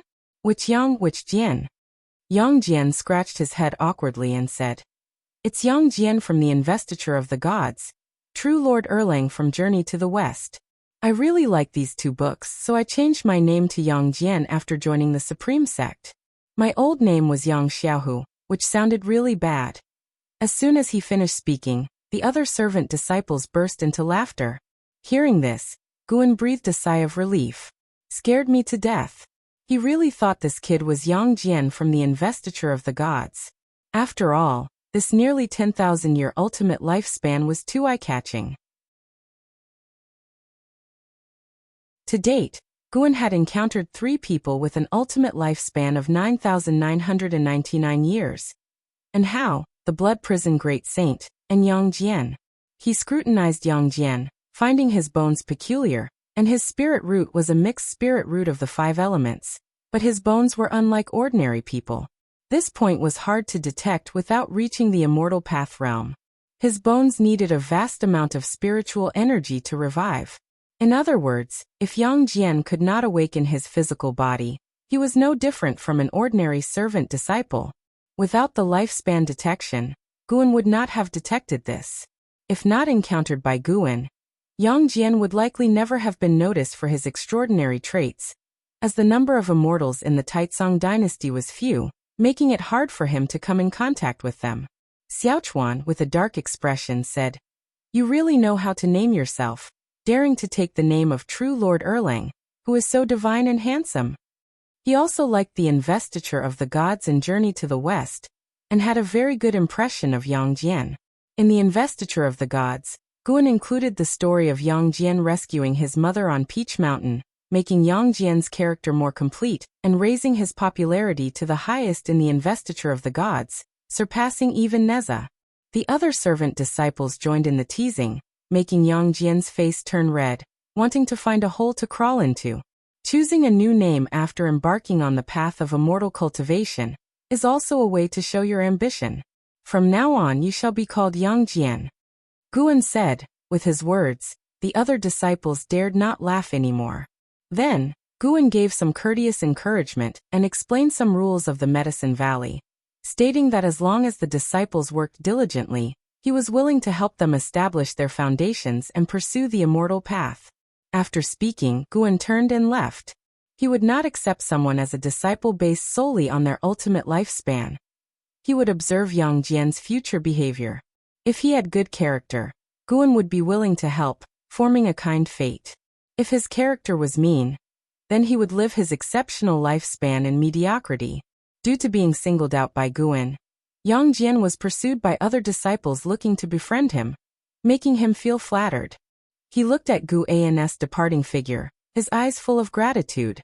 Without Guan's recognition, his name would have been constantly mocked. He decided secretly that he must perform well, and strive to get a foundation establishment pill someday. Back in his room, Guan couldn't help but turn his gaze to Anhao. Compared to Yi Yan, Su Han, and Jin Qin, Anhao was his true disciple, inheriting his cultivation techniques and ultimate skills. He had always held great expectations for Anhao. Anhao's cultivation had reached the 9th layer of the nascent soul realm, and terrifyingly, he was not yet 100 years old. At the moment, Anhao was cultivating on a small island in the ocean, with Qi Jiuxiao and Qi Bei also on the island, guiding him in his cultivation. Both were stunned by Anhao's talent. If they didn't know that Anhao had a mentor at the heaven and earth flying immortal realm, they would have fought to take him as a disciple. Guan noticed that Qi Bai's cultivation level was continuously dropping. It seemed the poison of the immortal swallowing scorpion could not be completely eliminated. He needed to find an opportunity to pass the Yangwood primordial skills advanced technique to Anhao to prevent Anhao from being surpassed by Li Ya and Zhang Buku.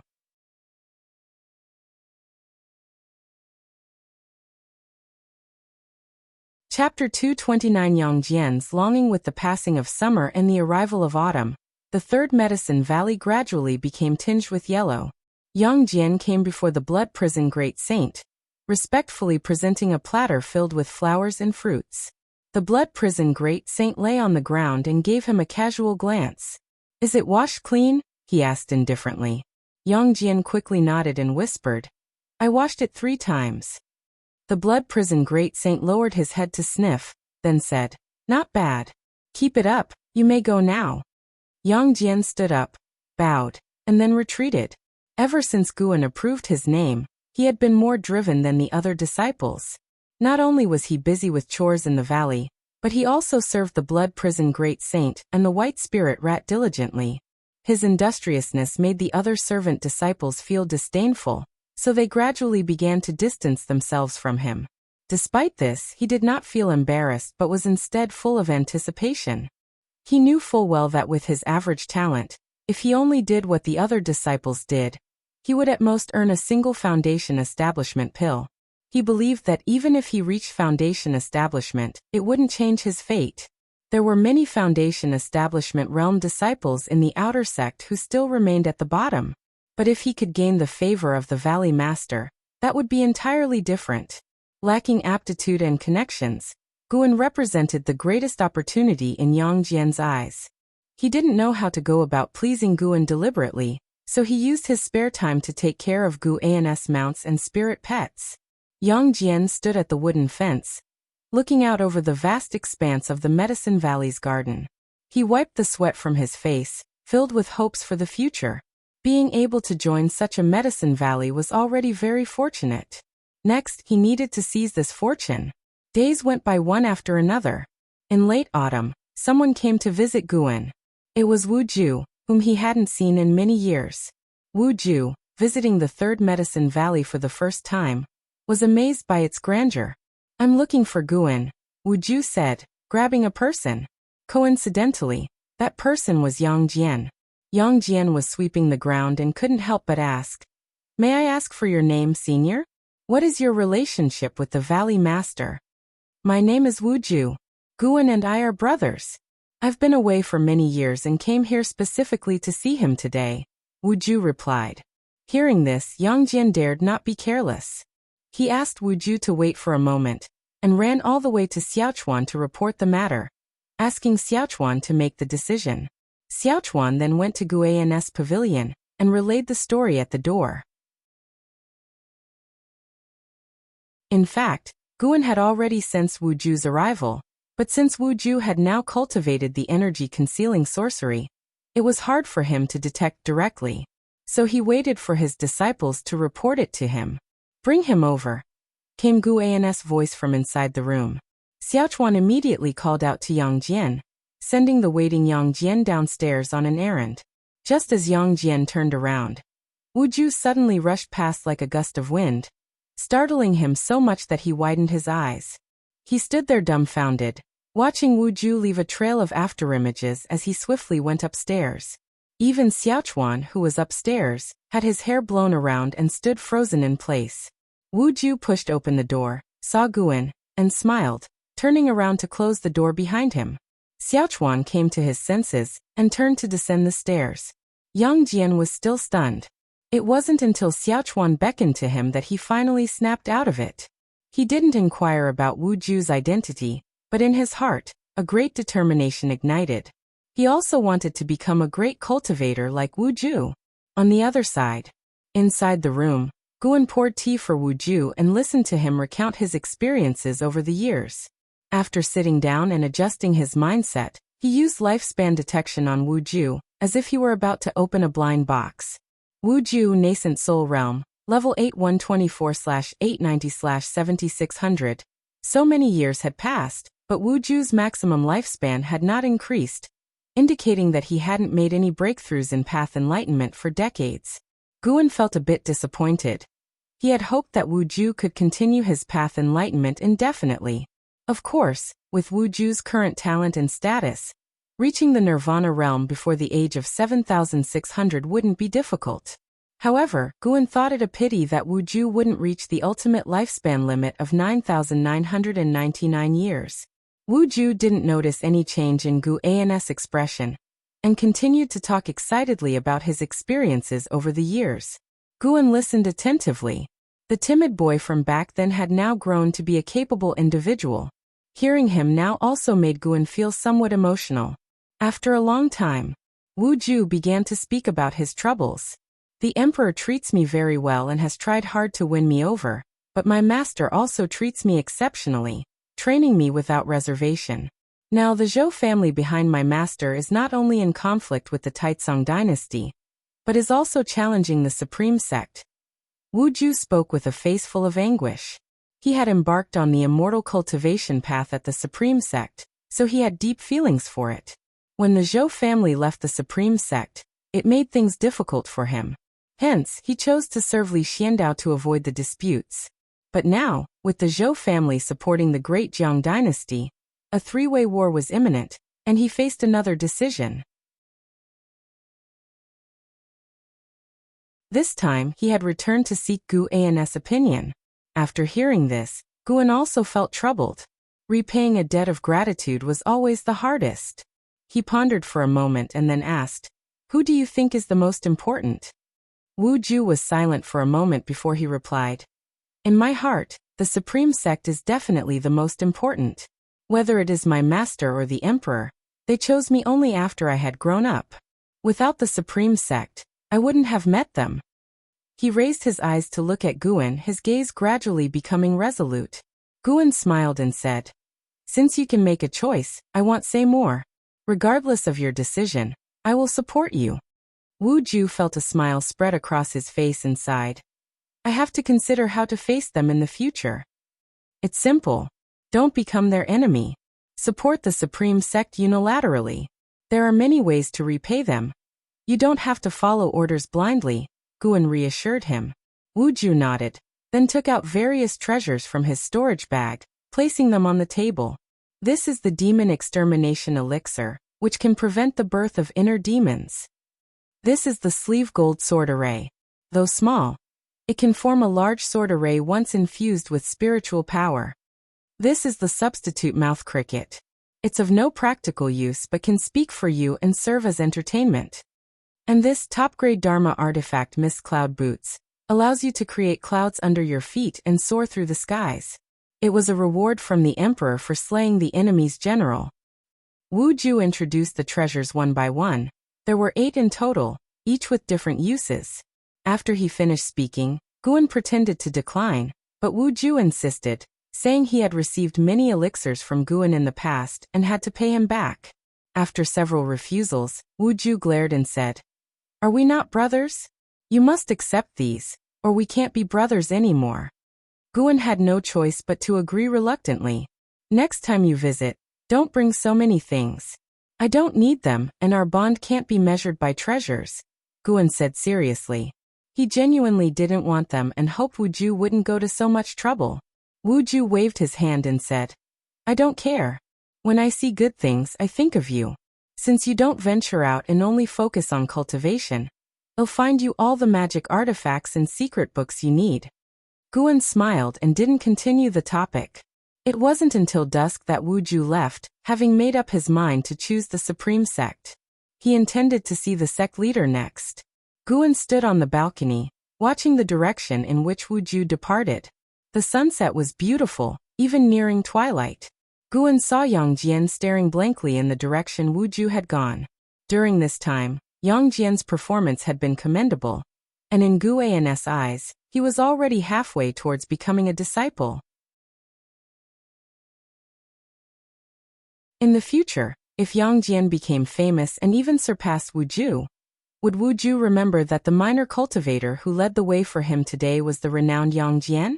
Guan found the thought amusing, and a smile appeared on his lips. He noticed that he was developing a mischievous habit of imagining the astonishment of those around him. In the blink of an eye, 5 more years passed. During these 5 years, and Hao broke through to the divinity transformation realm, and Wu Ju reached the 9th level of the nascent soul realm, on the verge of a breakthrough. Since Wu Ju had decided to stay in the Supreme Sect, he hadn't left the Supreme Sect. After expressing his intentions to LV Batian was very pleased and began investing substantial resources in him, creating momentum for him. Now Wu Ju was one of the top 3 talents in the Supreme Sect, holding the position of a true disciple. 127-year-old Guan had a lifespan nearing 16,400,000 years, still far from the billion mark, but he hadn't harvested the high-rank medical herbs from the outer world cave yet. He was eagerly looking forward to those high-rank medical herbs. Throughout these years, Guan occasionally went to Immortal Seeking Island to buy high-rank medical herbs. The number of 7th-order medicinal herbs planted in the outer world cave had exceeded 100,000, and the number of 8th-order medicinal herbs surpassed 10,000. Once all these herbs matured, harvesting them would significantly extend his lifespan. On this day, Guan had just returned from Immortal Seeking Island. He walked into the 3rd Medicine Valley with a slight frown. Recently, more and more loose immortals had been eyeing him, so he needed to consider purchasing medicinal herbs from other islands. The price of a single 7th-order medicinal herb was astronomical. Guan's extensive purchases at Immortal Seeking Island had made him one of their top 10 clients, naturally drawing envy. As Guan passed by the Blood Prison Great Saint, he saw Yang Jian standing nearby, washing the Blood Prison Great Saint. He said, "Don't spoil him. He spends his days lazing around, only knowing how to eat and sleep." Yang Jian quickly responded, "It's fine. I don't have anything to do anyway." Guan said no more and quickly went upstairs. The Blood Prison Great Saint, thinking he had upset Guan, quietly said, "Yang Jian, come here." Hearing this, Yang Jian hurried over and squatted in front of him. "Come find me at midnight tonight. I'll teach you a spell," the Blood Prison Great Saint said mysteriously. Yang Jian's expression became strange. "There's no need. I'm not taking care of you for any benefit," he said. What he desired was Guan's favor. What kind of spell could a bull demon teach him? "I don't care. You must come," the Blood Prison Great Saint demanded, and Yang Jian had no choice but to agree. He stood up and left, glancing towards the pavilion where Guan resided. If only it were his master teaching him a spell instead. Inside the room, after sitting down, Guan spread his divine sense, looking towards the ocean trench to the east. This great trench had ceased to extend but still existed across the ocean, frequently drawing great cultivators to observe. Guan sensed the presence of an entity surpassing the wandering immortal realm flying above the ocean trench. The individual displayed their aura recklessly, drawing many divine senses to probe.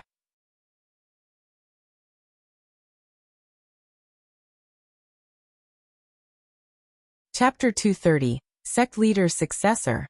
Guan looked for a while, and then withdrew his gaze. Without knowing the other party's intentions, he didn't want to provoke them. The ocean trench had been around for many years without any disaster so far. Guan hoped this tranquility could last long enough to give him time to grow.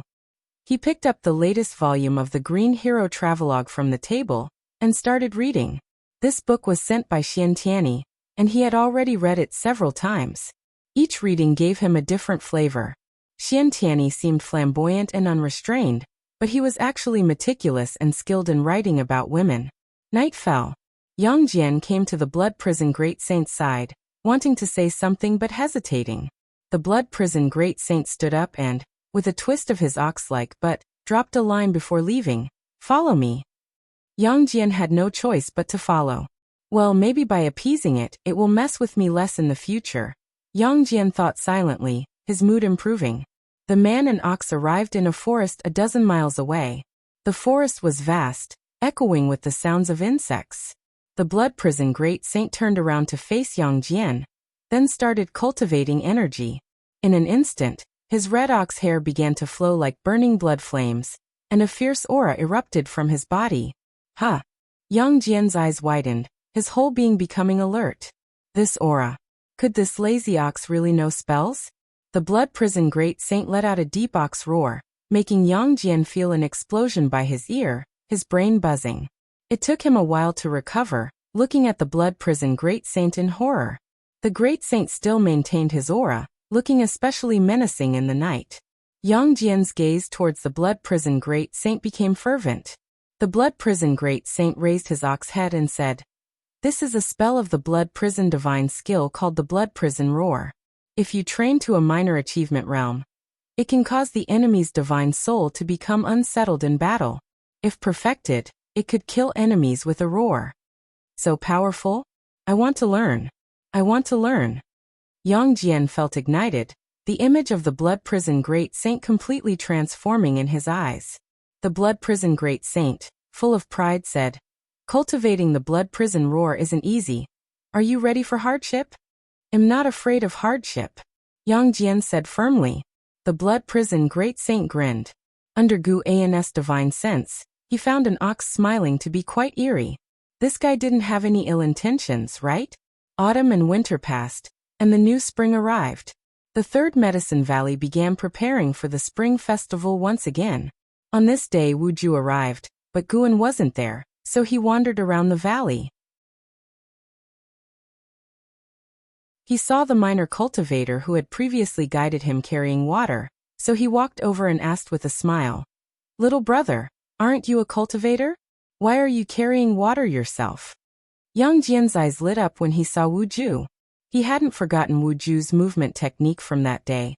"Ethereal like an immortal," he replied. "This is our form of cultivation method." His voice was hoarse, speaking haltingly, making Wuju uncomfortable to listen to. "What happened to your voice?" Wuju asked with a frown. Yang Jian answered, "From practicing." Wuju shook his head with a smile, patted Yang Jian on the shoulder, and turned to leave. The reason Wuju remembered Yang Jian was that before leaving last time, Guan had asked him about his thoughts on Yang Jian. Being remembered by Guan, he naturally developed a bit of interest in Yang Jian.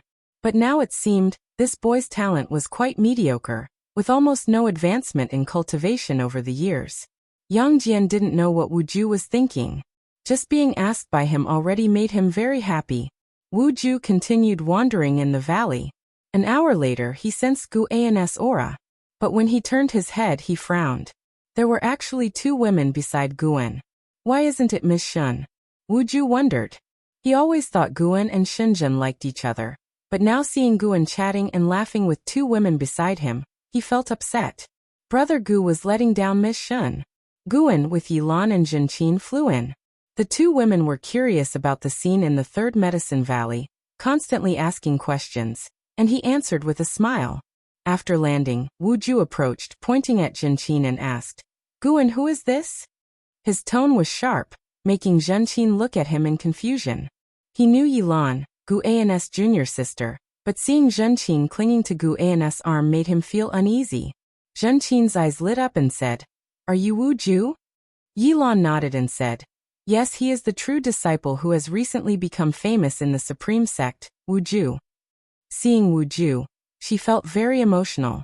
At the Golden List conference, she met Wuju through Guan.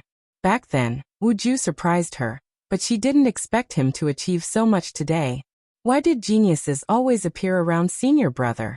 Guan smiled and said, "This is my disciple, Zhenqin. Let's go inside and talk." Hearing this, Wu Ju's expression softened. When is Miss Shen coming? Wu Ju asked. He always believed that Guan and Shenzhen were meant to be together. Guan casually replied. How would I know when she will come? Hearing this, Zhen Qin's eyes darted between Guan and Wu Ju, thinking about something. The four of them headed towards the pavilion. Zhen Qin continuously asking Wu Ju questions enthusiastically, making Wu Ju a bit shy. Before they reached the pavilion, a figure flew in quickly. Guan silently thought, oh no, Miss Shen. Wu Ju called out excitedly and waved at Shenzhen. Yilan and Zhen Qin looked toward Shenzhen. She wore a white dress with a veil on her face, looking like a celestial being, with an outstanding temperament. Shenzhen landed beside Zhen Qin and smiled. Wu Ju, long time no see. She was often in seclusion and didn't know about Wu Ju's reputation over the years. She looked at Yilan and Zhen Qin, full of curiosity. Guan pretended to be calm, and began introducing them to each other. The three women exchanged pleasantries, creating a harmonious atmosphere, but Guan could feel the undercurrent. I didn't expect it, Guan. You have so many female confidants? Yu Yingying suddenly approached, asking excitedly. Wu Ju's loud voice had drawn her attention. Seeing the three women surrounding Guan and chatting, while Wu Ju maintained a polite distance, she felt there was a good show to watch. Guan turned black-faced and said, Don't talk nonsense. Yilan looked at Yu Yingying and asked, Who is this? So Senior Brother's previous jokes were true. Many female disciples in the valley liked him. Yu Yingying working for Guan, Yu Yingying said with a smile. No one believed her. As how could an errand girl call the valley master by name? Yu Yingying continued.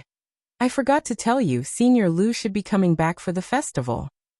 Guan kept a straight face and said, Let her come back if she wants to. Yilan squinted her eyes and asked, Is Senior Lu a man or woman? Yu Yingying said, A woman, Lu Lingjun. You should have heard of her. She's a great cultivator in the mystic heart realm.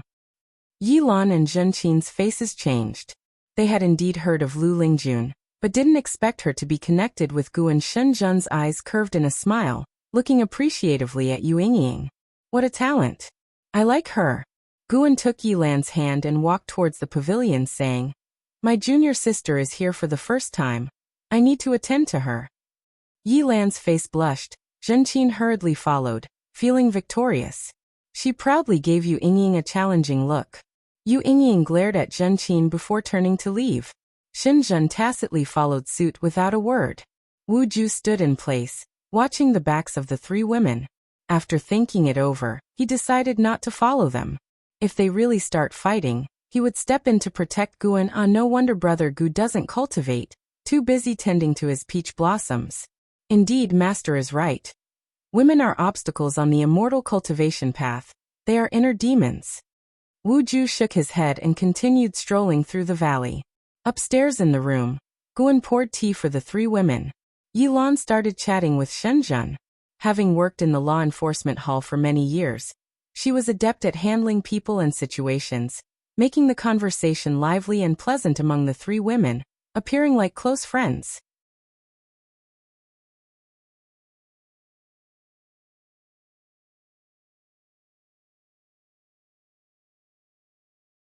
Chapter 231. The world-destroying catastrophe is coming. LV Batian sat down, then began to ask Guan about what kind of event to hold next to make it more attractive. Yilan, Zhen Qin, and Shenzhen stood by, listening. They were also curious about how Guan strategized for LV Batian. Guan pondered and said, The Supreme Sect has already held numerous events. Although the types are changing, for the vast majority of disciples, there isn't much participation. Other sects have started to imitate us, making it hard to increase our influence no matter what kind of event we hold. LV Batian nodded, troubled by this situation himself. Other sects were not fools. Seeing the Supreme Sect to profit, they also began to hold similar events. Especially with Songtian sect joining, cultivators across the land flocked to them, significantly reducing the Supreme Sect's appeal. To this day, Songtian sect remained the top sect in the immortal cultivation world of the three dynasties. Shenzhen also fell into deep thought. Although the Great Yu dynasty was no more, the Daotian sect remained. Now, having established close ties with the Supreme Sect, the better the Supreme Sect's development, the more it benefited Daotian sect. Guan continued, actually we're in the best position. We have 2 Mahayana realm cultivators, and the mysterious sword Venerable Fu Dao. On this point, Songtian sect cannot compete. If you want to surpass Songtian sect, why not hold a Tianbang tournament? No age limit, no cultivation realm limit. Combat to determine the top 100 ranks. As long as we announce it, the world's cultivators will be shaken. Sects that don't dare participate will only be ridiculed. If Songtian sect doesn't dare to participate, they will be deemed weaker than our supreme sect in the eyes of the world's cultivators. If they participate, then let it be a normal competition to see if their Taoist lord can defeat Senior Xian and Senior Qiao. LV Baishan's eyes lit up upon hearing this, but he still hesitated, saying, Mahayana realm combat, if it gets intense, how do we control it? Guan thought for a moment and said, how about holding it in the outer sect? We can use Sword Venerable to deter them. LV Baitian frowned, still hesitant. The Supreme Sect's high-level members also had reservations about Sword Venerable. They didn't know what Sword Venerable's intentions were or his origins. Previously, they fantasized that Sword Venerable was an ascetic trained by the Supreme Sect, hiding his cultivation level, unknown to anyone. But as immortals continued to appear in their vision, they realized that the Supreme Sect's soil couldn't nurture such an existence. Sword Venerable was simply too powerful, forcing them to recognize reality. If the sect leader fears angering Sword Venerable, we can allocate part of the Tianbang tournament's proceeds to the Heavenly Repair platform as a tribute to Sword Venerable. Showing our sincerity, Guan suggested. LV Baitian hesitated and asked, is that all right? Guan continued, you can inquire in front of the Heaven Cutting Axe. Sword Venerable is an immortal. He will surely hear you. As long as you explain the stakes clearly, he should tacitly allow it. After the Tianbang tournament is held, as long as the Supreme Sect cultivators retain the top position, other sects won't be able to host their own Tianbang tournaments, since only the top sect in the world has the qualification to host it. If Songtian sect cannot secure the top position, their morale will also suffer. Like the previous Golden List tournament, the Tianbang must be recorded. It's best to distribute it to the world's cultivators without charging Spirit Stone fees, to spread its influence first. The second Tianbang tournament can then collect Spirit Stone fees for profit. As long as the Supreme Sect made this announcement, the matter would be settled. Throughout history, no sect dared to do it despite thinking of it.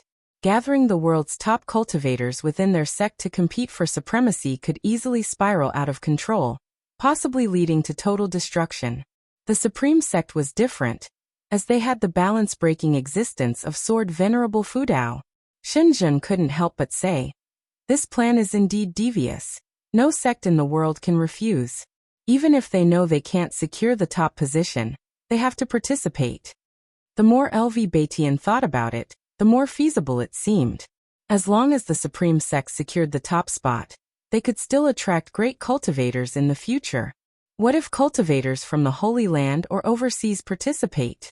What do we do then? LV Baitian hesitantly asked. Guan smiled and said, wouldn't that further prove the Supreme Sect's influence? Even cultivators from the Holy Land couldn't resist participating. As long as our people's ranks are the highest within the three-dynasty immortal cultivation world, that'll be sufficient.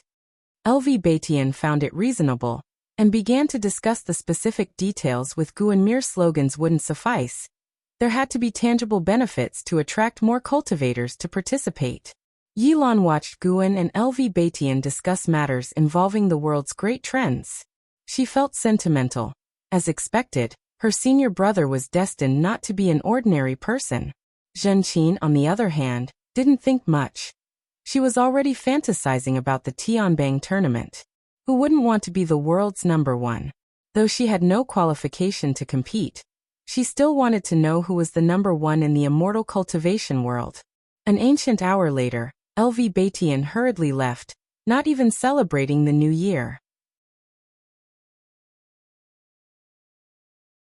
Guan took the three women downstairs to enjoy the New Year's atmosphere with the disciples. The disciples in the Medicine Valley even set up a market, making it very lively. As dusk approached, Lu Lingjun returned. The gap in cultivation between her and Yi Lan and the other two women was vast, so there was no conflict. Distracted, she paid no attention to their relationship with Guan. Guan first went back to Mystic Valley, drank with the disciples, and returned to the Third Medicine Valley to continue celebrating with the others. The next morning, guests left, and the disciples resumed their busy routines. Lu Lingjun also left Medicine Valley, flying towards the main city of the sect. One night, several days later, Guan saw LV Baitian leading several dozen members of the Hall of Elders to the heaven-cutting axe. They set up a formation to prevent other disciples and cultivators on the platform from hearing them. After explaining the Tianbang tournament, the heaven-cutting axe remained silent, and they took this as Sword Venerable Fudeo's tacit approval. Guan had already begun to look forward to the benefits the Tianbang tournament could bring. He could buy many high-rank medicinal herbs. The second morning, Gu Zong brought a large group of cultivators to find Lu Lingjun. These cultivators had a minimum cultivation level of Void Crossing Realm, numbering over 100. Lu Lingjun immediately took this group of disciples southward. Gu Zong exchanged pleasantries with Guan before leaving. Guan didn't ask what Lu Lingjun was up to. There's no need to guess. It's obvious it was about overseas ascenders. 1 month later, the Supreme Sect announced the Tianbang tournament, and notices about the tournament quickly covered every city in the immortal cultivation world. At the same time, LV Baitian sent out invitations to various sects, acting first and reporting later. The world was shaken. The higher-ups of the various sects cursed the Supreme Sect's shamelessness, but the lower and middle-level cultivators were exhilarated. Many were curious. Aside from Sword Venerable Fudao, who was truly the world's #1, Sword Venerable, being too powerful, was considered an outsider by the cultivators of the three dynasties. The local world's #1 had never been definitively determined. When Guan rode the Blood Prison Great Saint into the outer city, the disciples passing by discussed this matter excitedly. Yang Jian, who was following beside the Blood Prison Great Saint, also felt his blood boiling. He wondered if he would ever have a chance to be on the Tianbang in this lifetime. Throughout the journey, Yang Jian saw Guan greeting people frequently. He knew many, including cultivators with their subordinates, which made Yang Jian admire Guan even more. This morning, Guan had Xiaochuan send word to Yang Jian, saying he would take him to the outer gate city, thrilling him. It meant Guan was truly accepting him. Not just him. Other servant disciples also thought so, which led to many imitating him, gathering around the white spirit rat, leaving an Xian helpless. Yang Jian, are you willing to truly become my disciple? Guan suddenly asked, making the daydreaming Yang Jian freeze. He asked reflexively, what? Guan glanced at him, giving him a fright that drenched him in cold sweat. Fool, the master is asking if you are willing to truly become his disciple. The Blood Prison Great Saint said mockingly. It was his way of caring for Yang Jian. Yang Jian had served him for 5 years, so he naturally had a liking for him and wanted to help him. Others might not know Gu An's true cultivation level, but the Blood Prison Great Saint knew very well. The strongest person in the Supreme Sect was Guan. He even suspected that the mysterious Sword Venerable Fudao was Guan. I am willing. I am willing. Master, please accept my bow. Yang Jian was overjoyed and knelt in the street.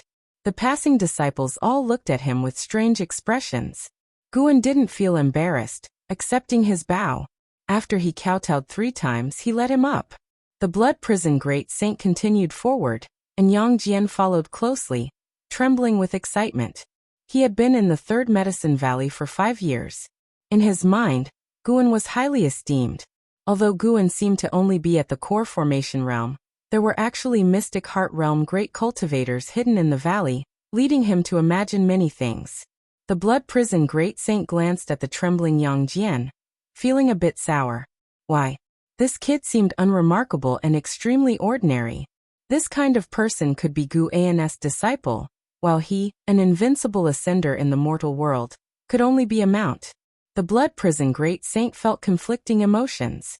If he hadn't been so reckless when he first ascended, hadn't hunted down Liya and Zhang Buku, he wouldn't have ended up like this. But then he thought if not for those incidents, even after 1,000 years of cultivation, he might not have encountered a great cultivator like Guan. Even if he did, he would probably be killed. He considered it a blessing in disguise. He can have many disciples, but if I am his only mount, it would be different, the blood prison great saint thought, getting excited again. As the saying goes, beating a dog depends on the owner's face. Spit. Disciples eventually graduate, but a mount is a lifelong bond. Even if Guan freed him 1,000 years later, he would pledge loyalty, saying he would always be Guan's mount. He wanted Guan to be his backing in the great heavenly spirit land. The more the blood prison great saint thought about it, the more excited he became. His ox body began to tremble. Guan looked down at him, and then at Yang Jian. He suddenly worried that Yang Jian might be led astray by the blood prison great saint, as his mind didn't seem stable. Just then, a shabbily dressed old man stopped the blood prison great saint. He looked at Guan, his eyes wide, rambling. The mortal disaster is coming. The ocean will engulf everything. The apocalypse is nearing. The blood prison great saint stopped, eyeing him suspiciously. Yang Jian also glanced at him, drawn by his words. The old man finished speaking, turned, and stopped other passing cultivators, saying the same things.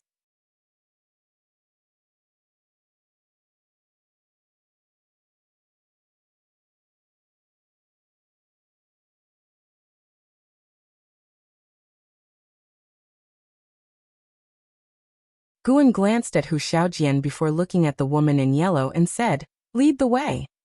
He cast a lifespan detection on the woman in yellow.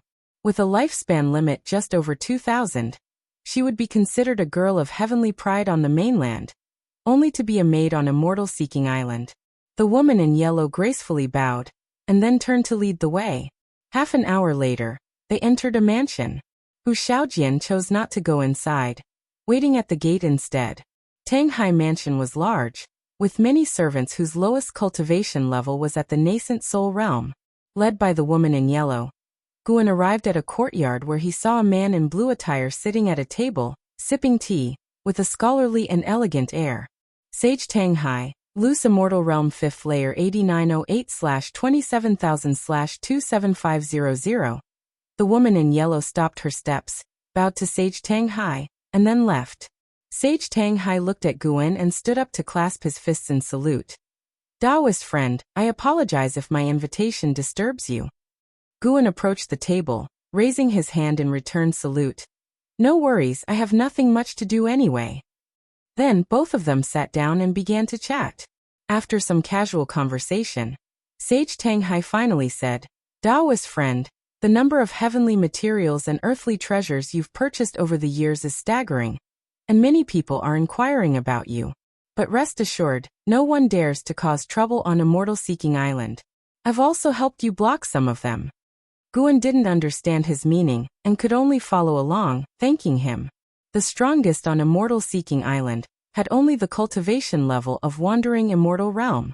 Guan didn't really regard anyone there seriously. Recently, the news of the apocalypse level sea tide has been rampant. Whether it's true or not, the world is in turmoil. If we cultivators can band together for warmth, that would be the best. 10 years from now, I plan to hold a private auction here, even offering an immortal path spirit tree. If Taoist friend is interested, you can attend it. The actual trading price will count 70% of the final transaction price. Consider it my gift to Taoist friend as a meeting token," Sage Tanghai said, stroking his beard with a smile that gave a comforting feeling like a spring breeze. Guan heard this and smiled, thanking him again. An immortal path spirit tree? He was indeed very interested. The highest grade spirit tree he had was only of the 9th rank. He couldn't imagine what wonders an immortal path spirit tree would hold. Seeing Guan agree, Sage Tanghai became more enthusiastic. The two chatted for a long time, with Sage Tanghai revealing his desire to form a small circle of loose immortals, to explore and venture into the ancient immortal path secret realm together. After a full hour, Guan finally left Tanghai Mansion. Hu Shaojian followed without saying a word. The first wisp of autumn breeze blew into the third medicine valley. Yang Jian stood in front of the wooden railing, staring blankly at the pavilion where Guan lived.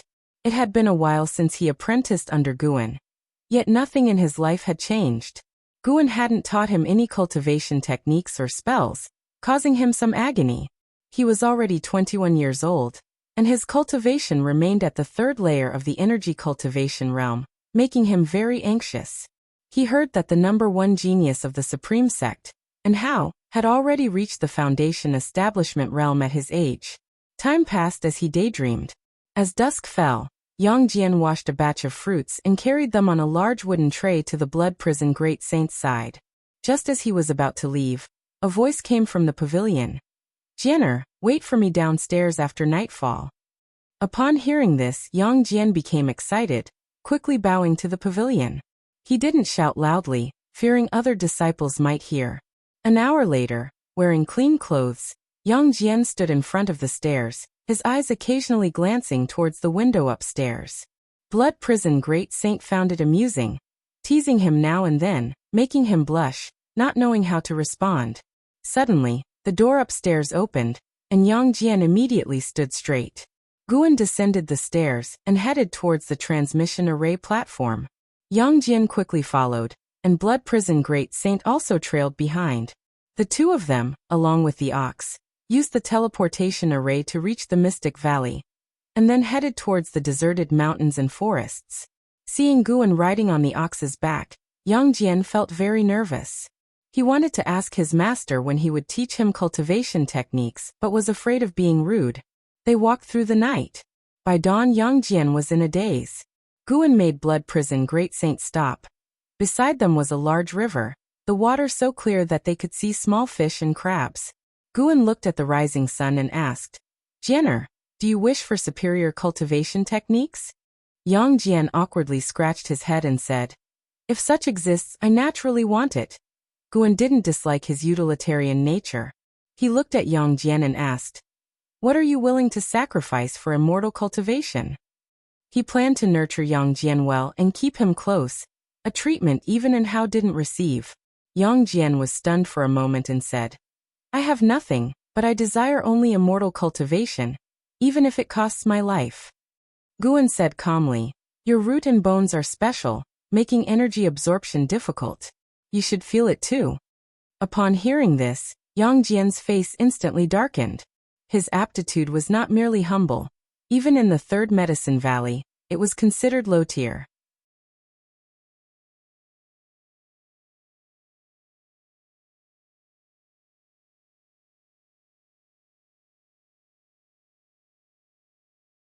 Chapter 233.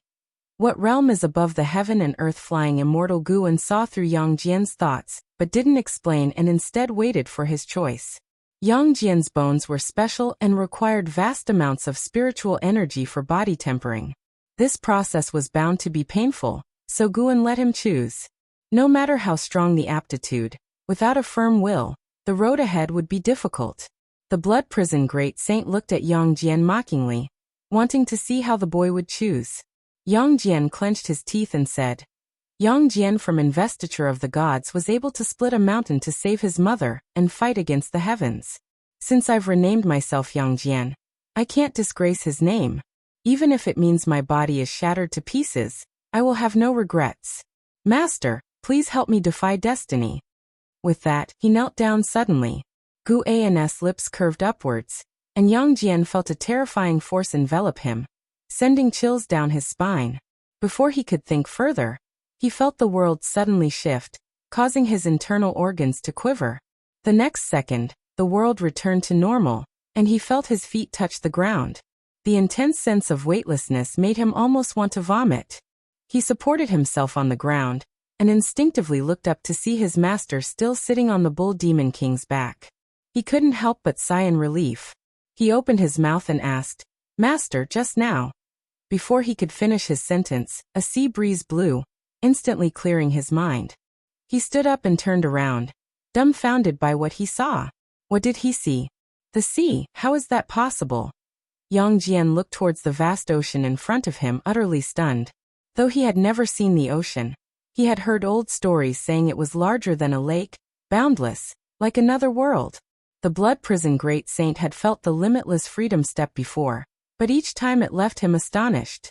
This divine skill was truly unbelievable. Without any warning, it was so fast that even he, a Mahayana realm cultivator, couldn't react. Guan dismounted from the bull and walked towards the island's interior, saying, "Follow me." Yang Jian snapped out of his stupor and quickly followed Guan. The blood prison great saint also followed, curious about how Guan planned to help Yang Jian defy destiny. Could such a mediocre talent truly transform into a favored son of heaven? He was filled with doubt. Yang Jian's feelings were complex, a mix of excitement and trepidation. Just from that earlier display, he could tell that his master was definitely not a core formation realm cultivator. In other words, his master's words were true. He could defy destiny, but he would have to face bone-crushing pain. The mere thought of it made his legs tremble.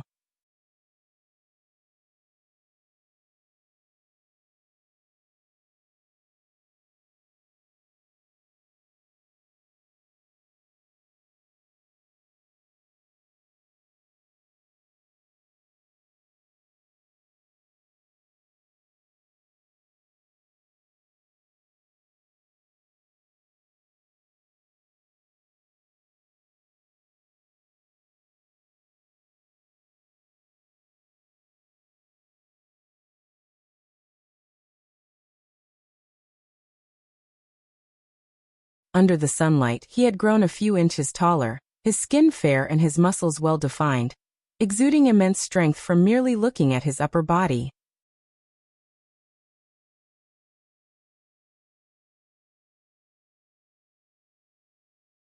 Chapter 235 Post-Holiday Breakthrough. Looking at Yang Jian, who was now a completely different person, Guan smiled. Yang Jian had reached the 5th layer of the Foundation Establishment realm in one go. His chi blood was even stronger than that of the Foundation Establishment realm, proving that Guan's elixirs and medicinal herbs had not been wasted. Of course, Yang Jian's physique surely still held more mysteries that needed to be uncovered through future cultivation. Guan took out a blue robe and tossed it to Yang Jian, who hurriedly put it on. The immortal-seeking Taoist quickly walked up to Yang Jian and carefully looked him over. The more he looked, the happier he became, as if staring at a rare treasure, making Yang Jian feel very uncomfortable. "Young friend, your master is exceedingly good to you. Do you know what kind of tribulation you just went through?" The immortal-seeking Taoist said. Upon hearing this, Yang Jian couldn't help but ask what kind of heavenly tribulation it was. Then, the immortal-seeking Taoist began to explain the mystic dark heavenly tribulation, and told him that it was Guan who had dispelled the tribulation, bearing great heavenly tribulation consequences as a result. Upon hearing this, Yang Jian's face changed dramatically. He hurriedly bypassed the immortal-seeking Taoist and ran to Guan, kneeling before him.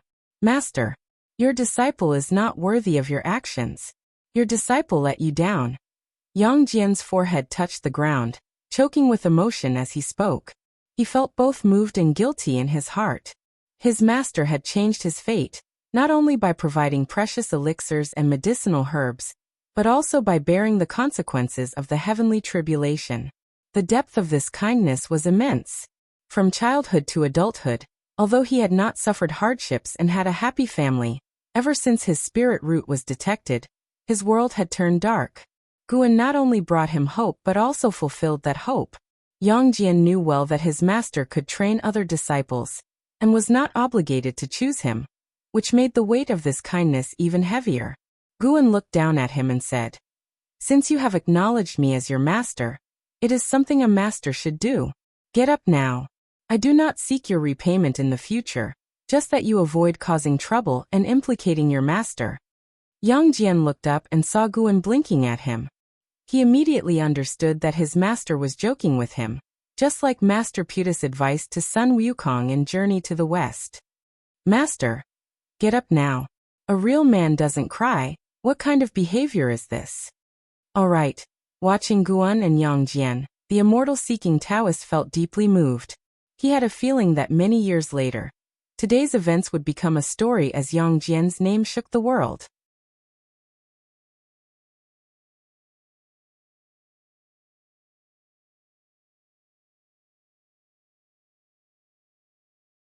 Moreover, he knew his master was a loose immortal, more powerful than anyone in the supreme sect.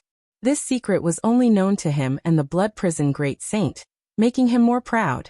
Your disciple is remarkable. It's a waste for him to be your disciple.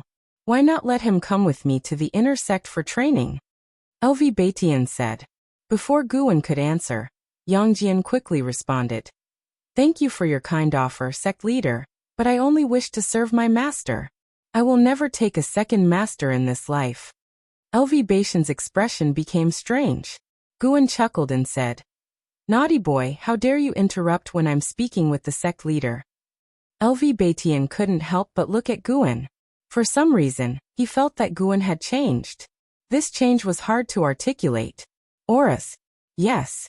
That was the feeling. From the moment he entered the room, he felt that Guan and Yang Jian shared a common aura. One that only the proudest of heaven possessed. Could it be that Guan had encountered a great opportunity? LV Batian pondered and then smiled. No harm done. Since he is your disciple, I wouldn't force it. Let's talk about the Heavenly Rankings tournament.